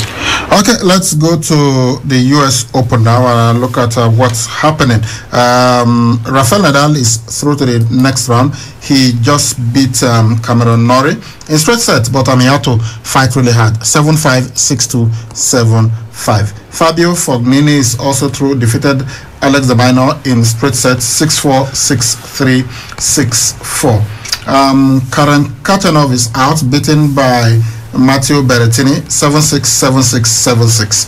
Although this is straight sets, but the results of each set tells you how close it is. Everyone ending in a tie break. Andrei Rublev is also through, beat Feliciano Lopez in straight sets, 7-5, 6-2, 6-3. Stefanos Tsitsipas also advances, beat Michael Yima, 6-4, 6-1, 6-1. And Danny Medvedev is through, but something funny happened in this encounter. Yeah. He was up by 2 sets to love, and then he was pegged back, lost the third and the fourth set, and he was having a shouting matchup with his manager, his coach, and the coach got angry and left him and told him, I know you will win, but you need to calm down. I need to leave here so that you can calm down. And he eventually did. He won that deciding set. Maybe the coach was the one distracting him because he won it. It was the most comprehensive 6-love. He won the first 6-3, the second 6-3, lost the fourth 4-6, lost the third 4-6, the third 3-6, and then after his coach departed, he won the fifth set 6-love. Lloyd Harris is out of the competition. Yeah, the last African. No more African representation. He lost to Mackenzie McDonald in straight set 7-6, 6-1, 6-4. Casper Ruud became the first player from his country after his father to get to the fourth round of a tennis Grand Slam. He beat Radu Albert 6-1, 5-6, 6-4, 6-4. That's what went down in the men's singles. Let's look at the women's singles. Okay, the women's singles, there was a shocking result today as Karolina Pliskova was beaten by Karolina Muchova in straight sets 7-5, 7-5. She smashed her racket and said she can do whatever she liked. The match between Elena Svitolina and Yulia Putintseva, Svitolina won that match 6-4, 6-love to progress. Then Kristina Mladenovic was beaten by Jessica Pegula in straight sets 6-2, 6-1 to progress. Then Kai Kanepi, the lady that knocked out Sofia Kenny, was in action today, and this time she was beaten by Donna Vekic 5-7, 7-6, 6-4. Jennifer Brady knocked out Kaja Duvan 6-1, 6-3, while Belinda Besic was beaten by Elise Martins 6-2, 6-1. Elsewhere, Annette Kontaveit crashed out after losing in straight sets to Shelby Rogers 4-6, 3-6, while world number one Ashley Barty beat Ekaterina Alexandrova 6-2, 6-4. That's what we have going on in the world of tennis. We've had right now matches have been played behind closed doors. Nobody, no fans allowed in because of the resurgence of COVID, and that's why you have this. And it's been one hell of a ride. Yesterday it was 5 sets thrillers. We had some really entertaining matches. Novak Djokovic needing 5 sets, Dominic Thiem needing 5 sets, and today Dani Medvedev, it needed 5 sets, but he had a problem with his coach Gil Guevara, and he eventually, the coach picked his bag and left, and he didn't return for the 5th set. Then Medvedev said later that he said just before leaving that he's sure I'm going to win the match, but he's going to leave to let me be more calm, because he and the coach won. I don't know, you're already on court and you are playing. Is that where you start telling the coach that you didn't teach me very well or what? So after he lost, he was 2 sets to love up, and then he lost the next 2 sets, so the coach was not happy with him, and then they got into this shouting matchup. Eventually the coach left him and he won the 5th and deciding set 6-love. All right, from tennis we go to basketball. Let's look at the results of the games that were played. Minnesota Timberwolves were beaten by Charlotte Hornets 120 to 114 points. It was Malik Beasley of Minnesota got 31 points, 5 rebounds and 1 assist, while Terry Rozier of Charlotte Hornets scored 41 points, 7 rebounds and 3 assists. Okay, New York Knicks were in action and we were able to beat Washington Wizards 109 to 91 points. Julius Randle of New York got 24 points, 18 rebounds and 4 assists, while Russell Westbrook of Washington scored 23 points, 9 rebounds and 10 assists. St. Antonio Spurs were able to beat Atlanta Hawks 125 points to 114. Top performer for Spurs was DeMarcus DeRozan. He got 23 points, 6 rebounds and 8 assists, while Trae Young of Atlanta Hawks scored 25 points. He got 1 rebound and 3 assists. Dallas Mavericks were able to beat New Orleans Pelicans 143 to 130 points. Zion Williamson did his best for New Orleans, got 36 points, 2 rebounds and 4 assists, but it wasn't enough. Luka Doncic from Dallas dropped 46 points, 8 rebounds and 12 assists. Los Angeles Clippers went to Chicago Bulls and they were able to win away from home, 21-25 to 106 points. The top performer was Kawhi Leonard for LA Clippers. He got 33 points, 6 rebounds and 3 assists, while Zach LaVine got 26 points, 9 rebounds and 6 assists for Chicago Bulls. Detroit Pistons beat Boston Celtics 108 to 102 points. The top performer for Detroit was Sadiq Bey. He got 30 points and 12 assists, while Jason Tatum got 33 points, 11 rebounds and 7 assists for Boston Celtics. Oklahoma City Thunder were beaten by Denver Nuggets 97 to 95 points. Justin Jackson of Oklahoma got 20 points, 3 rebounds and 3 assists, while Nikola Jokic of Denver scored 22 points, 13 rebounds and 9 assists. Milwaukee Bucks this time were beaten by informed Utah Jazz 129 to 115 points. Utah Jazz, of course, are the leading team in the Western Conference. Their top performer was Rudy Gobert. He got 27 points, 12 rebounds and 4 blocks, while for Milwaukee, the Greek freak Giannis Antetokounmpo scored 29 points. He got 15 rebounds and 6 assists. The match between LA Lakers and Grizzlies, the match took place at the Staples Center, where LA Lakers at home beat Memphis Grizzlies 115 points to 105. LA Lakers had to dig deep. They lost the first 2 quarters, but they came back strong in the 3rd quarter and the 4th quarter. Anthony Davis was their top performer. He got 35 points, 9 rebounds and 1 assist, while for Memphis Grizzlies, it was Jonas Valanciunas who got 22 points, 8 rebounds and 5 assists. Cleveland Cavaliers took on Portland Trail Blazers, and the Blazers won that match 129 to 110 points. For the Cavs, their top performer was Colin Sexton. He got 25 points, 3 rebounds and 5 assists, while Enes Kanter got 21 points, 13 rebounds and 1 assist. Orlando Magic beat Sacramento Kings 123 to 112 points. Nikola Vucevic of Orlando Magic got 42 points, 9 rebounds and 4 assists, while Nemanja Bjelica got 15 points, 9 rebounds and 6 assists. All right, so we've got a couple of matches slated for tomorrow morning. Quickly, Philadelphia 76ers will take on Phoenix Suns. Indiana Pacers versus Atlanta Hawks. Houston Rockets will battle New York Knicks. Brooklyn Nets versus Golden State Warriors. Miami Heat will take on Utah Jazz.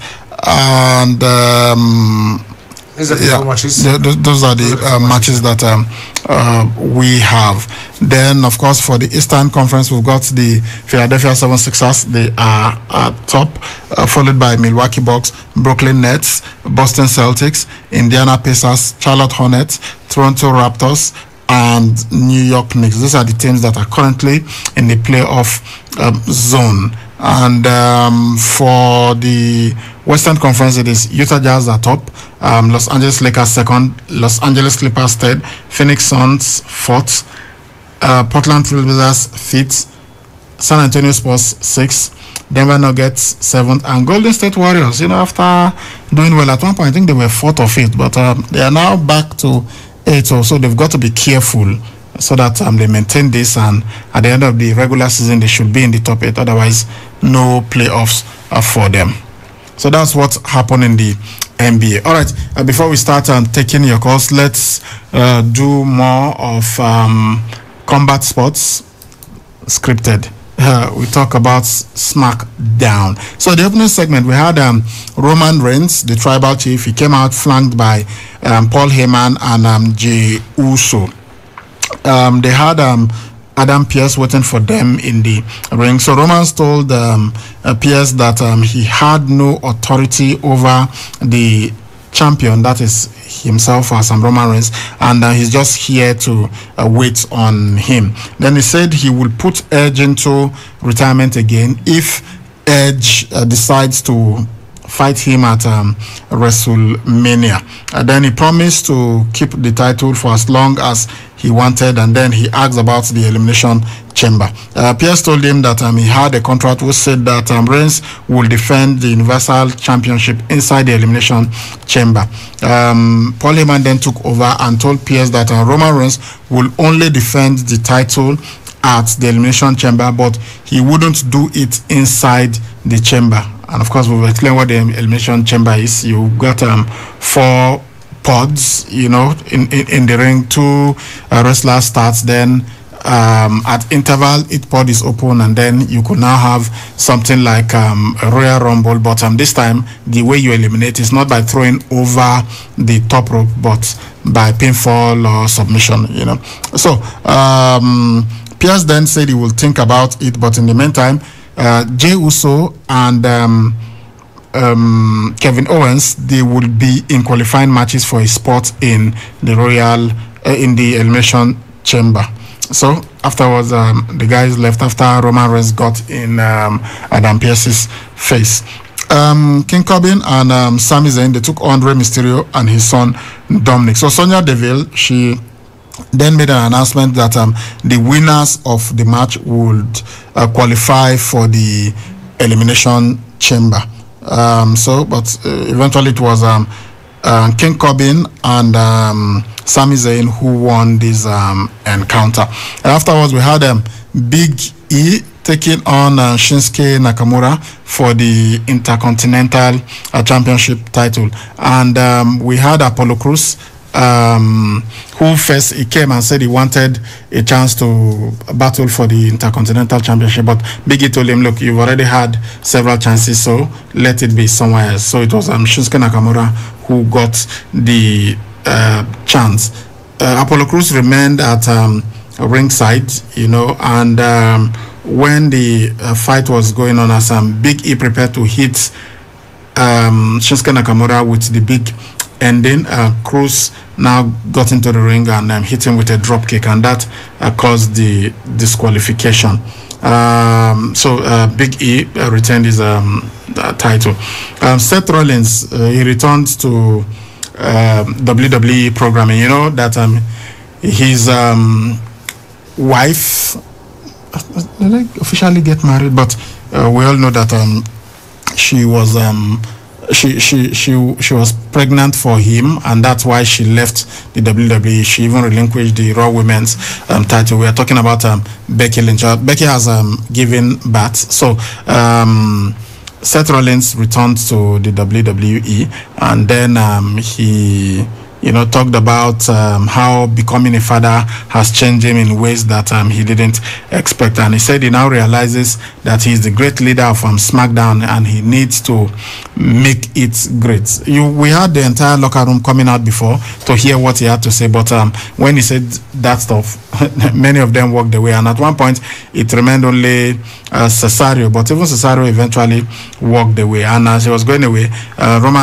Seth Rollins got angry and attacked him and beat him down until Daniel Bryan and some officials came, and then they were able to stop this from going on further. Then we had Bayley, who took on Liv Morgan. Then we had Billie Kay at one point coming down to talk to Ruby Riott at ringside, and in that distraction, Bayley was able to hit Liv Morgan with her belly to belly finish, and then she got the win. The Street Profits took on Alpha Academy. Otis and Chad Gable, of course, the guys who call themselves the Alpha Academy, they took on the Street Profits, Montez Ford and Angelo Dawkins in the next match. Dawkins eventually hit Gable with the spine buster, and this helped Montez Ford to hit him with a frog splash to get the wins.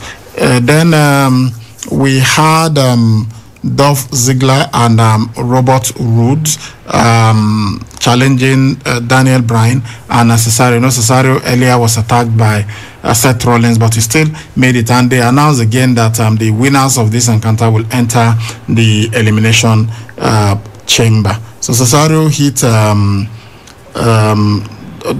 He hit Dolph Ziggler with a torture rack backbreaker.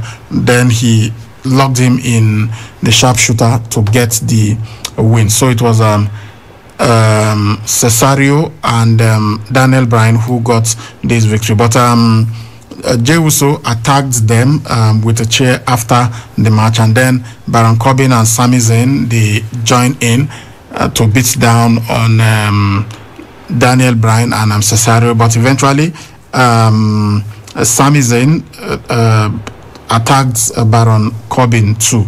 Then out of nowhere, Kevin Owens came and started hitting everybody with stunners, kind of like the way Stone Cold Steve Austin used to do. So guys, that's what went down on SmackDown last night. Next pay-per-view is the Elimination Chamber, coming up very soon in the WWE before we'll have WrestleMania. Alright guys, time for us to go on this break. We'll be right back. Do not go anywhere. When we return, it will be time to take your calls. Trying to get or receive information through all corners of the globe requires unprecedented internet service. At Wireless NG, we provide fast, reliable, and affordable unlimited broadband internet service to homes and businesses. Service is currently available across Lagos and Benin. Visit us today at Wireless NG, 5 Ramaya, Ikenede Street off PZ Sapler Road, Benin City, or our marketing office, 70 Olowo Complex, Airport Road, Benin City, or call 0807-887-9960 or 0703-672-9147. Wireless NG, erasing internet boundaries.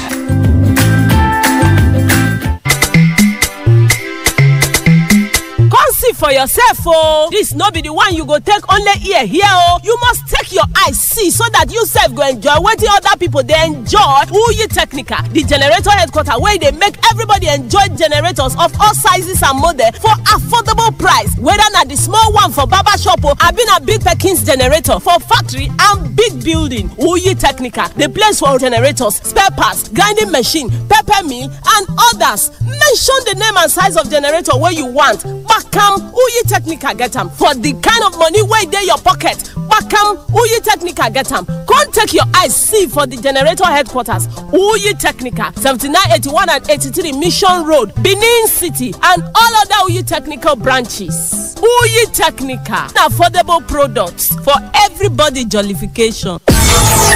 All the programs on KU 92.7 are now open for sponsorship and advert placements. For sponsorship and advert placements, call now for inquiries 070-380-50243 or 080-8877-3644 or visit KUFM Marketing Office located at the top floor of the Enterprise Foundation Building, number 62, Ihama Road, Benin City, Edo State. 92.7 KUFM is your business growth partner.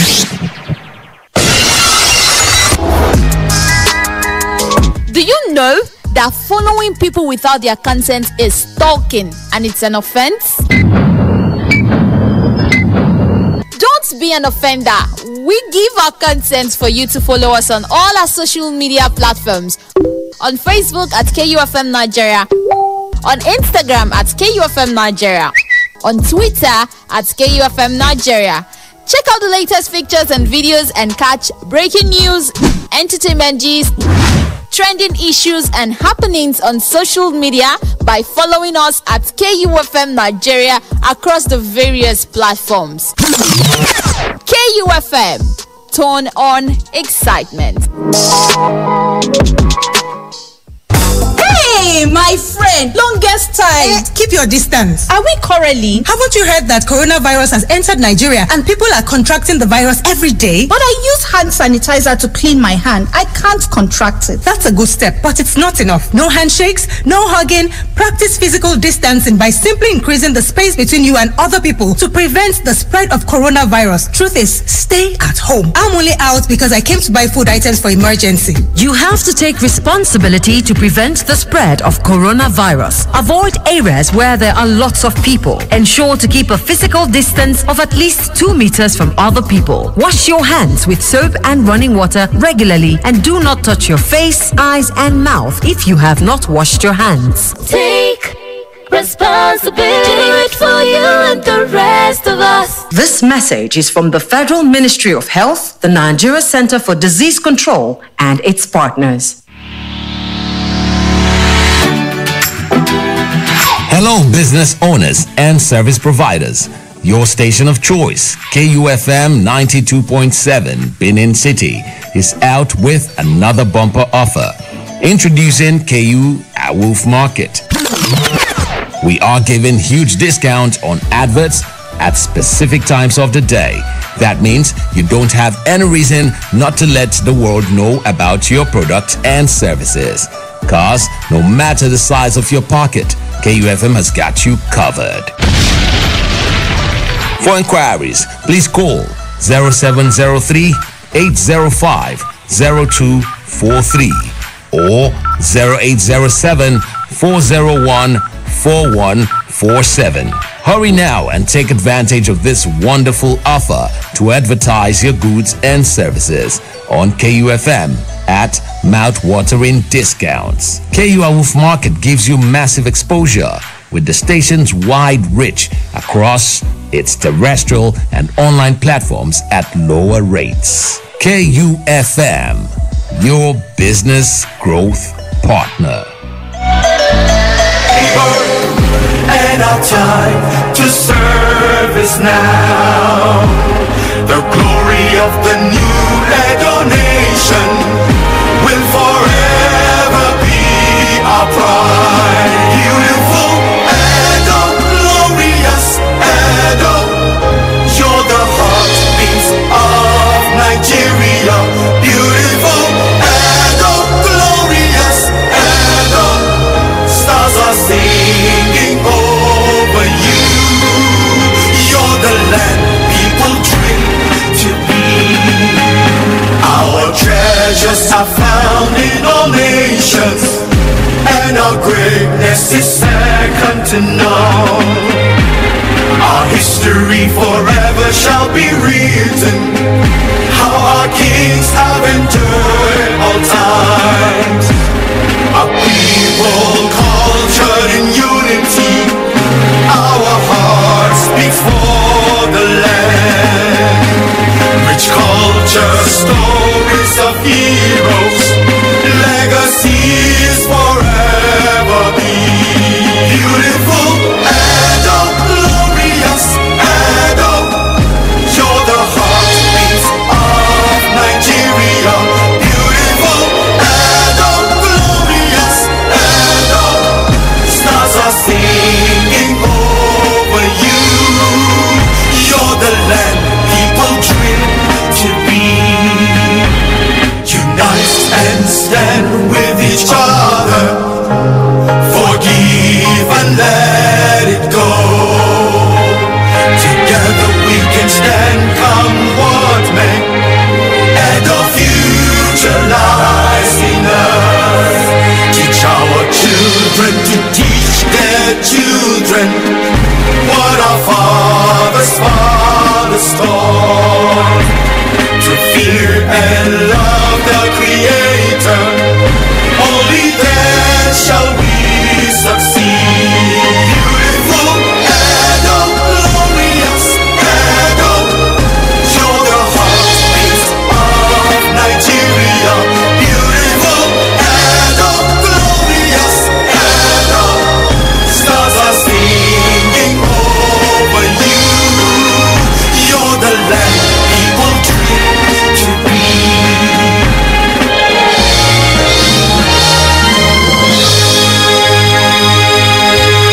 All right, welcome back to Saturday Sports Fiesta live on 90.7 KFM Benin City. We're playing this song for our boy Kamaru Usman, who will be in action later tonight in the UFC with the welterweight division. He is the champion. He's taking on his former teammate Gilbert Burns. All right, guys, time for you to join us on the show. Call us on 070-6263-9275 or 090-3939-4427. You can also reach us on 081-2178-9154. And please send us a message on 080-7400-9076. Hello. Hello. Good evening. Yeah, Victory. Endurance. Oh, Endurance. It's been a while. Welcome. Yeah. Oh, no, sir. Good evening, sir. Andy, good evening. Happy weekend. Yeah, same to you. I thought I was hearing Liverpool fans screaming happy Salah through my window this afternoon. They were shouting happy Salah.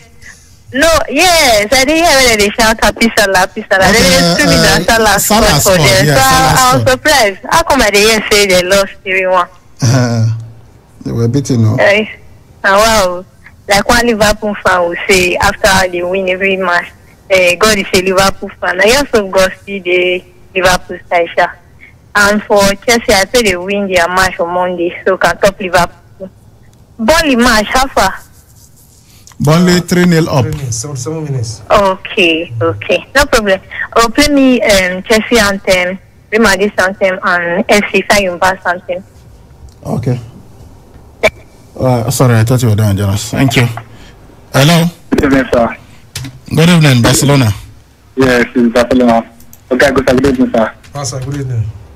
Joe has said well, but me know you want to come for France, so hope is clear to those that are still saying that the league is not for Manchester City. Hope is clear now that Manchester City has a prospect to win this league. And for Mr. Ostera, I don't know, but you should take out. Me too, I'm passing through the things in Barcelona. It's not that maybe I'm doing better.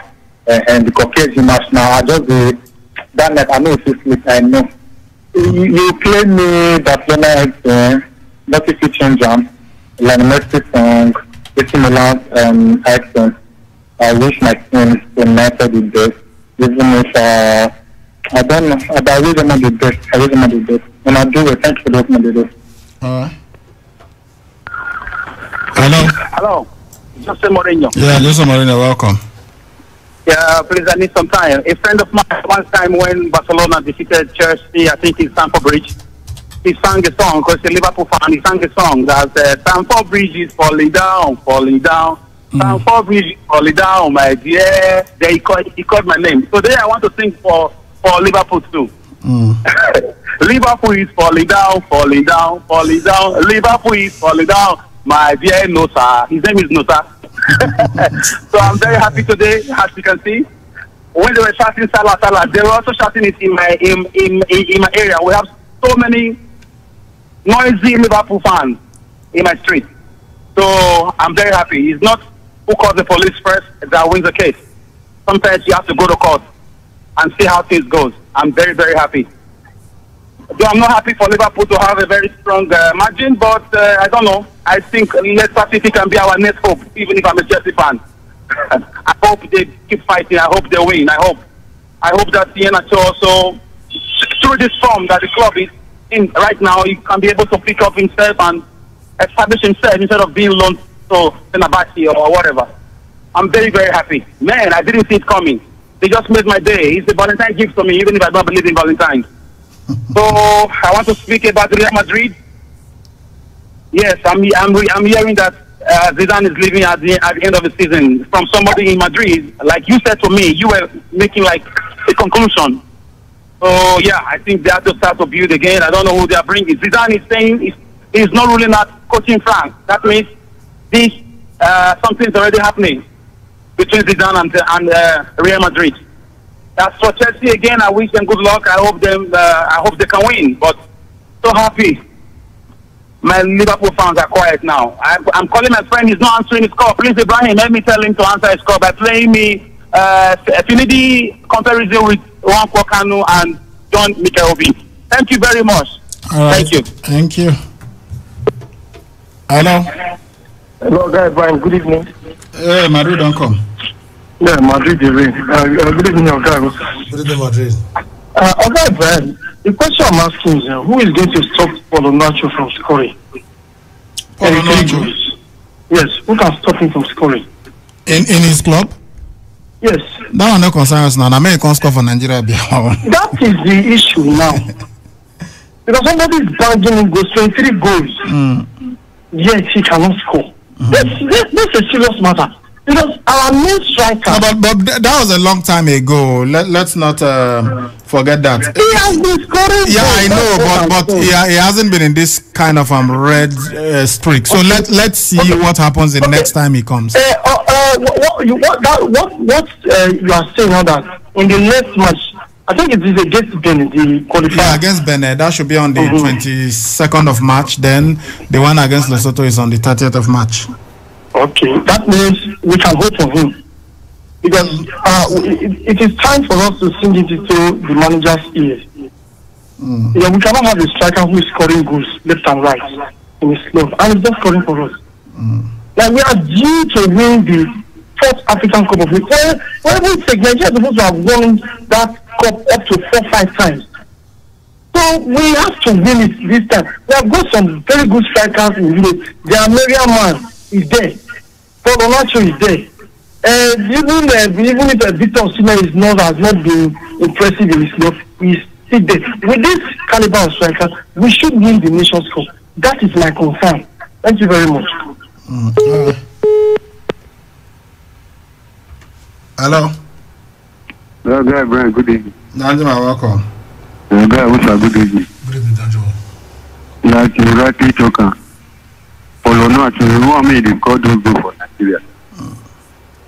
So, for Kamaru, who's match, you don't see, they always tell your guy, Brian, anytime Kamaru get match, I was support the only and play at the follow.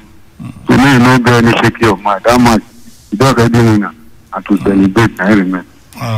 For the guy of Parano, they see, they thought they no smoke without fire. If they see that thing she protest, they make the follow. But we see they look whether subsequent matches, if they go invite or not. I think the NFL don't deny that one. They want very smoothly one happen. For Liverpool, I don't know whether the spirit of Pep and I can enter the keeper of Liverpool, but we just they make all those blunders. They make the concede goals. And everybody that say the defense not strong as before. The keepers consider now the best keeper who know the keeper for. So all those blunder way they make, so they take time. Whether they go rest and so that they go rest to they refresh for other match, we don't know. But they will Liverpool take the goal. I know especially they will lose to the match. Tottenham and the Man City go see how the match to take penalty.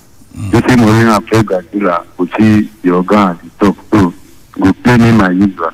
Go see put that Mohamed Ali poetic talk. I know you say we get time for all listings because by 6:20 we will finish the program. We have a sponsor and program coming up. All right, thank you.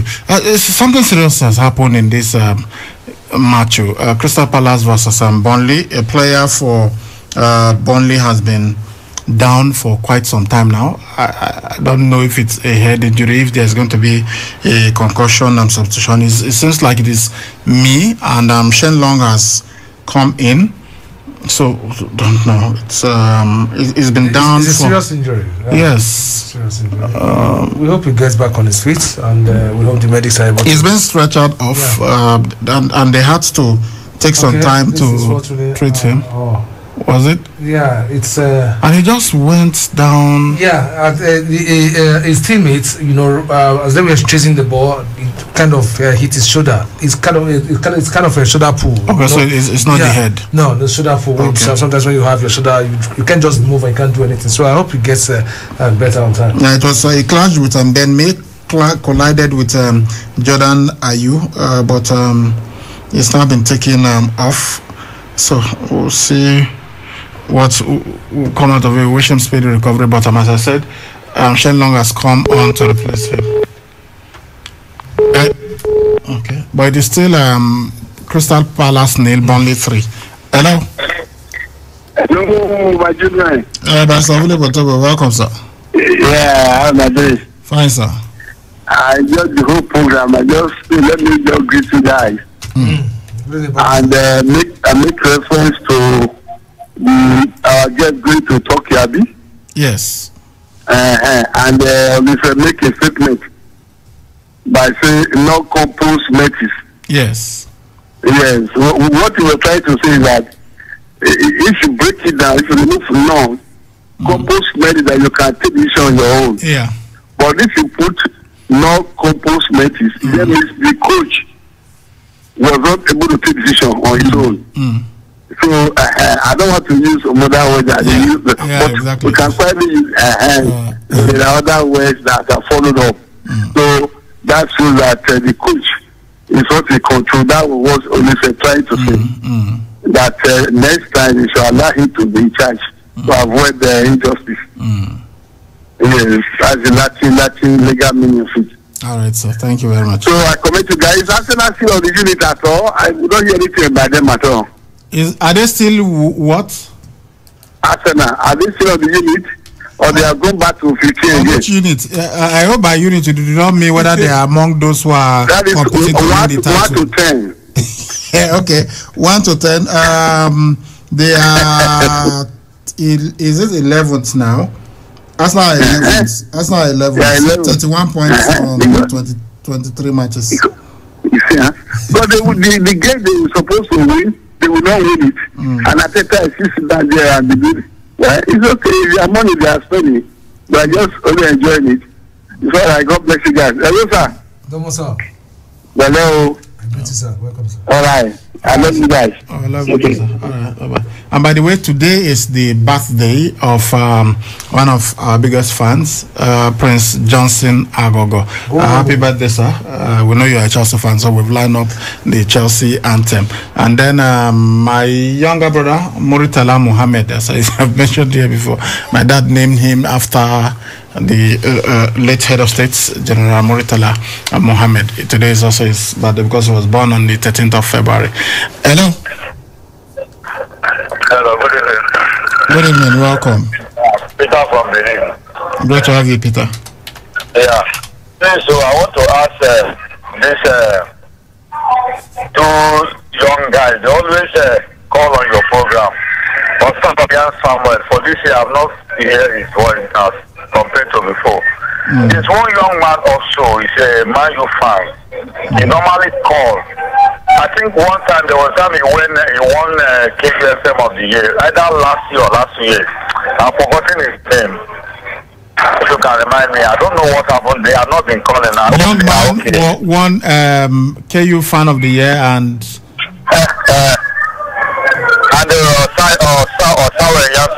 Osawa was actually called this year, but we've explained. Osawa now works with a radio station, so you know it will not be so that's why. But he has actually called us this year, but he's fine, he's okay, and I talked to him. He even comes to visit us once in a while. Yeah, he's okay. But who is the other person you're talking about? He won KFM of the year, that last year or last 2 years.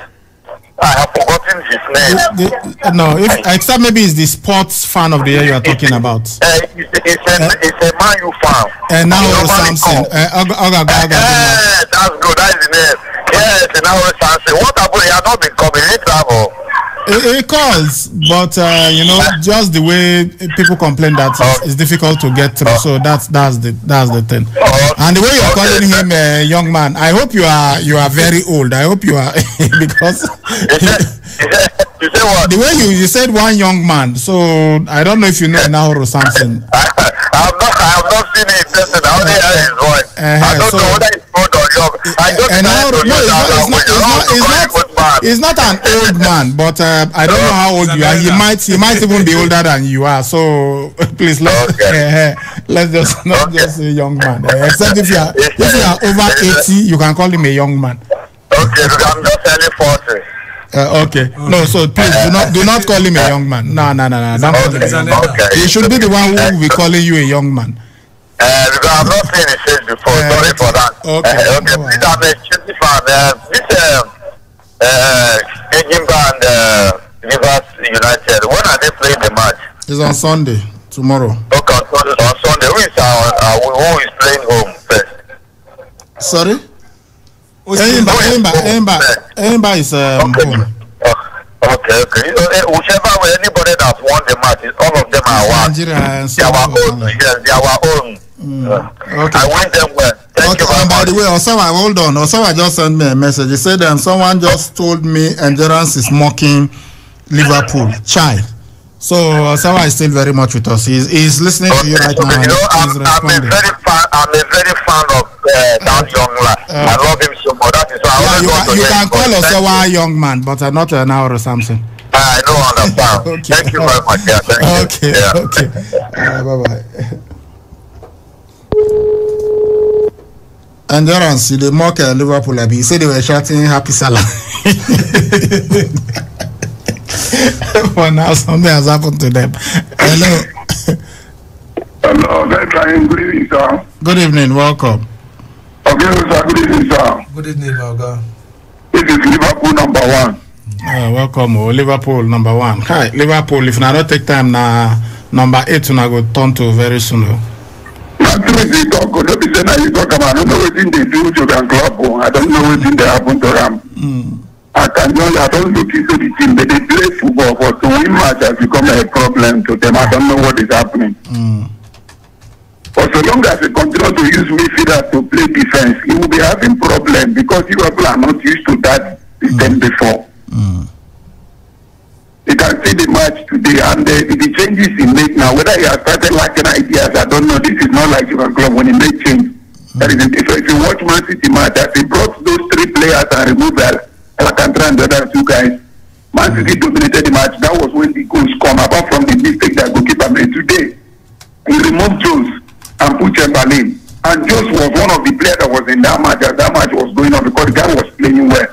As soon as he brought Chamberlain did not even kick too much, did not kick the ball 2 times before the time went off. And I didn't see anything that any change that this guy Chamberlain did. Regarding to the problem of Alisson, I see him. It happened to Dichia some time ago in Man U. It happened to Caceres and Real Madrid some years ago. I believe that Alisson will bounce back, but Liverpool need to make use of the defender they have. If not, they're not going to win any match again. No. All right. Yes, thank you very much. Okay, thank you. I think we'll take one more call, then we'll look at the text messages and start playing the request. Hello. Hello, good evening, sir. Good evening, welcome. Elvis from you. Okay, Elvis, welcome. Okay, first I want to tell Liverpool fans they should calm down. If you calm down, calm down. When they are almost crashing to the Europa League, you are telling them to calm down. They are playing like champions now, so let them continue like that. And I think that Europa is right. They should rest Alisson for some time.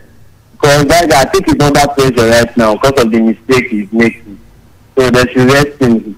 And for Manchester United, I just hope they make me proud tomorrow. At least the women, they failed me yesterday by losing to Man City 3-0. So I just hope the men will make me proud. And for Kamaru, no, he's done already. He has won the fight already. Thank you. All right, thank you. Let's quickly take this commercial. We'll be right back. There's only one place in Benin City where you can do all your shopping under one roof. Everything you need this Valentine, from perfumes to flowers to chocolates, you name it.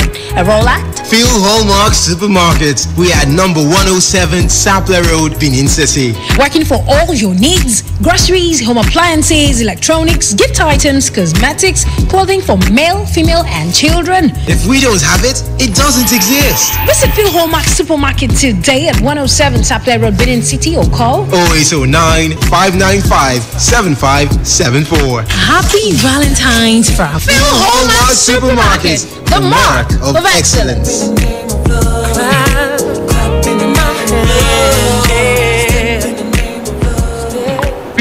Hello.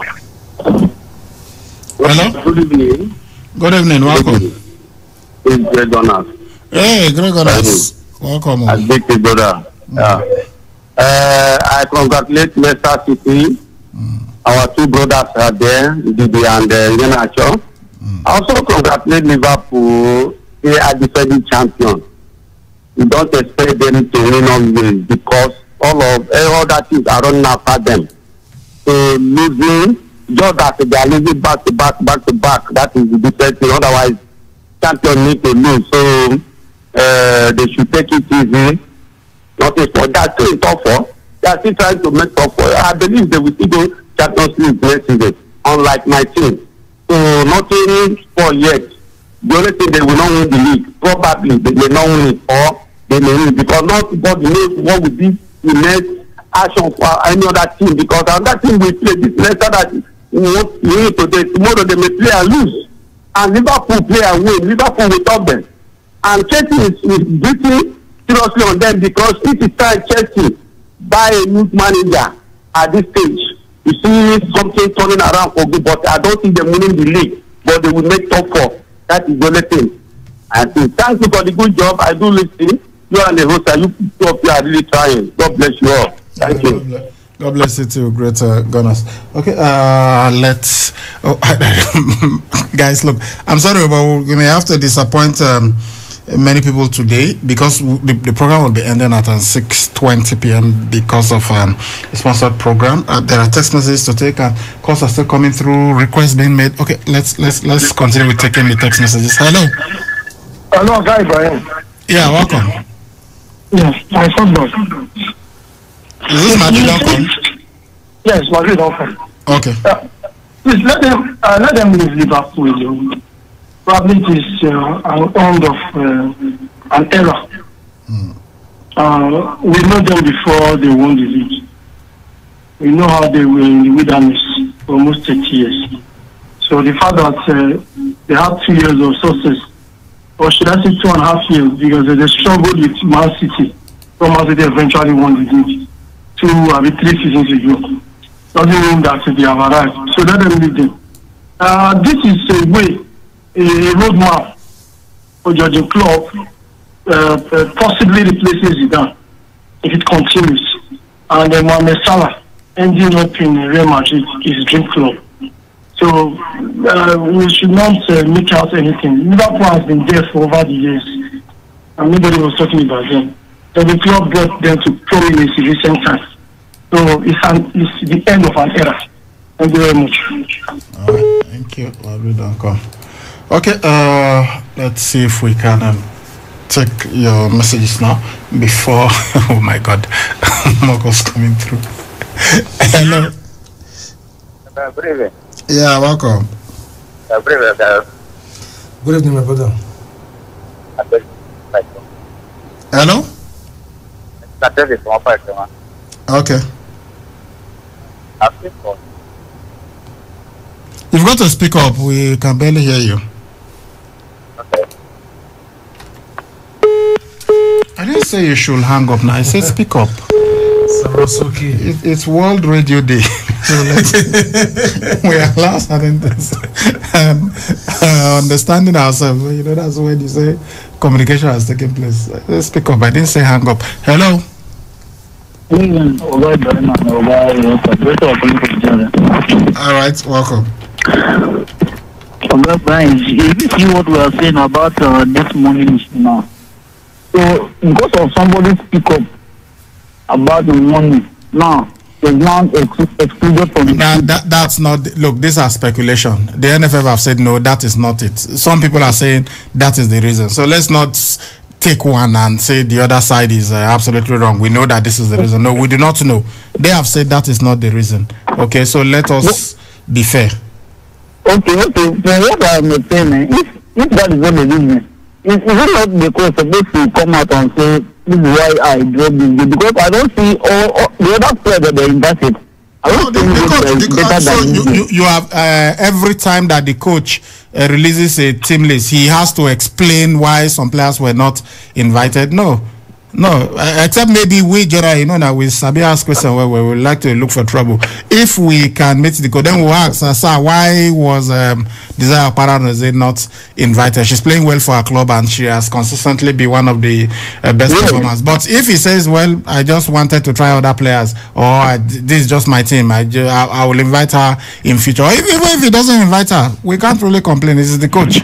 And a coach that is what he sought, a coach that knows what he's doing, will not allow the federation to dictate to him or her if it's a woman. So if we now have a coach that it's true that it was the NFF that said do not invite this player, and he doesn't invite the player, then maybe he shouldn't be a coach in the first place.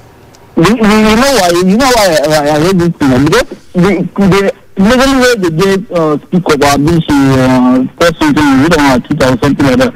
The editor now come outside to that's why people are just saying that maybe there's something behind it. That's what I just. Sorry, can you repeat that? Can you repeat that last part? I said immediately where they get this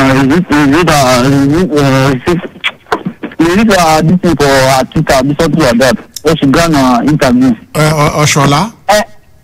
No, the captain, a former captain of the Oparanoze. The NK now come outside and say no, that is not what they are saying, because the coach that cup player is not doing. That is not their business, no. That's what I'm saying. For Liverpool, that Ben. Yeah. Yes, I'm listening. I don't know what is happening, because some players they don't want to play again, because looking at this guy, because of maybe the contract is going to expire this summer, he's not playing like one of them that we need. So that midfielder, the Netherlands guy. Okay. All right. So thank you. I'm so sorry for them a bit. It's not good to see the defending champion play like a championship team. Okay. All right. Thank you. All right. Thank you.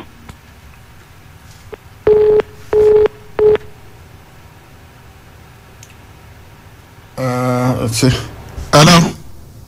Hey, hello. Good evening, sir. Good evening. Hey, my name is Peter from Madrid. Okay. Yeah, I wanted to ask, tomorrow Madrid, around which time they are going to play their match? Madrid. Yeah, Madrid.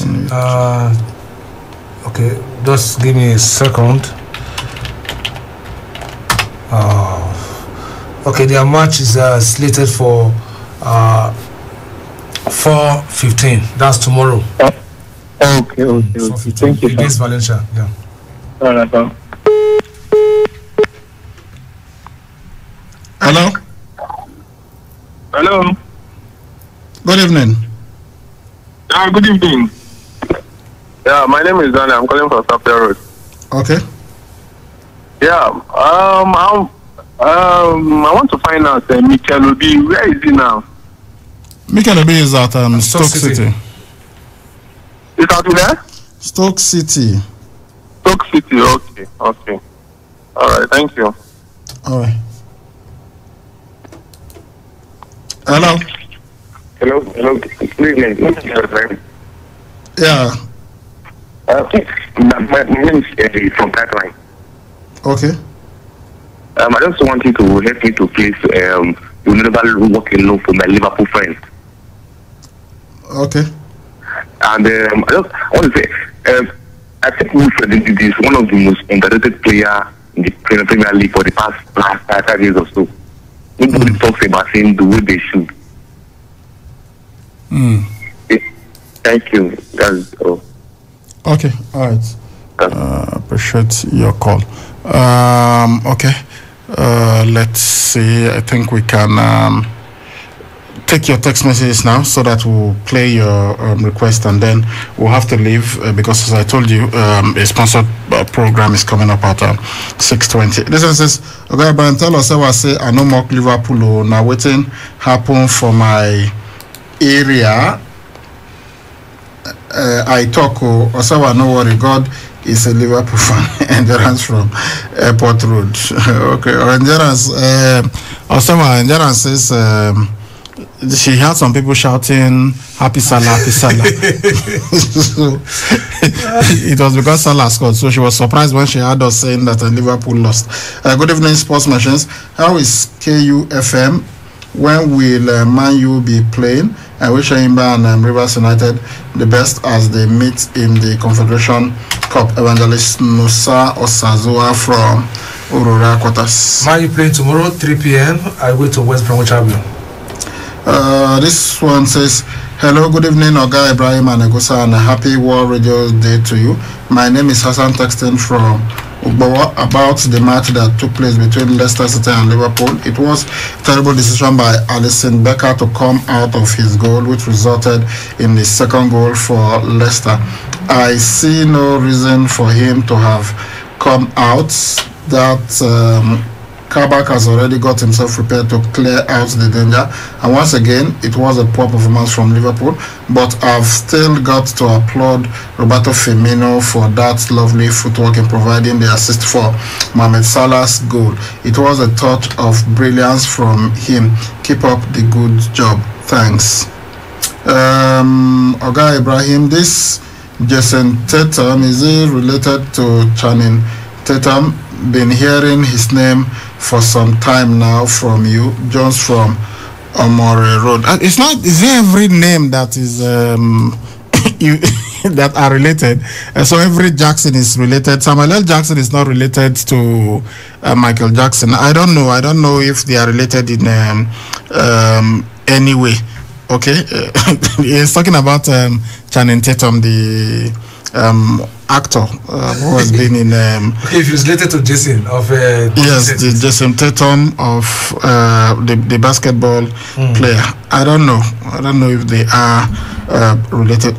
Jason Tatum looks like a mixed. Somebody that's of a mixed heritage. So I don't know. I'll have to research that to find out whether they are related in any way. Good evening, sir. During the game between Leicester City and Liverpool, you see the praises showered on Ndidi. He said he is the anchor of the team, just like Verdi. The lecturers of sport, I greet you.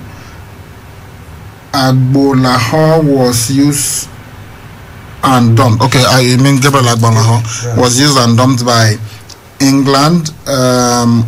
Ola, used and dumped. Tomori will not play for England again. Adegbami used and dumped. Abraham will be dumped next year. Which Adegbami was used and dumped. And for what's his name? Ola, was he used and dumped? He didn't really make the England first team now, but he's since switched allegiance to Nigeria. Will top four be feasible for Liverpool this season? If Chelsea and West Ham both win their games, that will demote the rest to 6. They've been so poor recently, ODC. But it's also possible for some of the clubs that are above them now to also have some issues later. So it's possible you cannot rise them off this early in the season. Okay, so that is the situation. I don't know whether to say goodbye now so that we can play your requests and then but let's just run through. Let's have the rundown of the matches that are going on right now, because we as we said, we apologize that 6:20 there is a sponsored program that will be taking, so we have just 15 minutes to go. All right, I started from the English Premier League. Leicester City earlier today beat Liverpool 3-1. Crystal Palace we are beaten 3-0 at home by visiting Burnley. Then at 6:30, Manchester City takes on Tottenham Hotspur. Then Brighton and Hove Albion at 9 p.m. welcome Aston Villa. Then that takes us to the Spanish La Liga Center there. Granada 1, Atletico Madrid 2, 90 minutes. Sevilla 1, SD Huesca 0. Eibar will take on Real Valladolid, while Barcelona takes on Deportivo Alaves at 9 p.m. To the German Bundesliga, 4 matches ended in a draw. Bayer Leverkusen 2, Mainz 5-2, Borussia Dortmund 2, Hoffenheim 2, Stuttgart 1, Hertha Berlin 1, Werder Bremen 0, Freiburg 0. At 6:30, Union Berlin will take on Schalke 04. To the Italian Serie A, Torino played the goalless draw with Genoa, and the 3 minutes of play right now, Napoli and Juventus still playing goalless. At 8:45, Spezia will be at home to AC Milan. And the French Ligue 1, 48 minutes of play, Paris Saint-Germain 1, Nice 0. Reims at 7 o'clock with entertain Lens, while Lyon welcomes Montpellier at 9 p.m. All right, guys, and thank you very much for being a part of the show all the way from 3:35 p.m. We apologize. We've got to leave now, and that's how it's going to be for the foreseeable future. We'll be ending the show at 6:20 p.m. because we've got sponsored program coming up at 6:30. 30.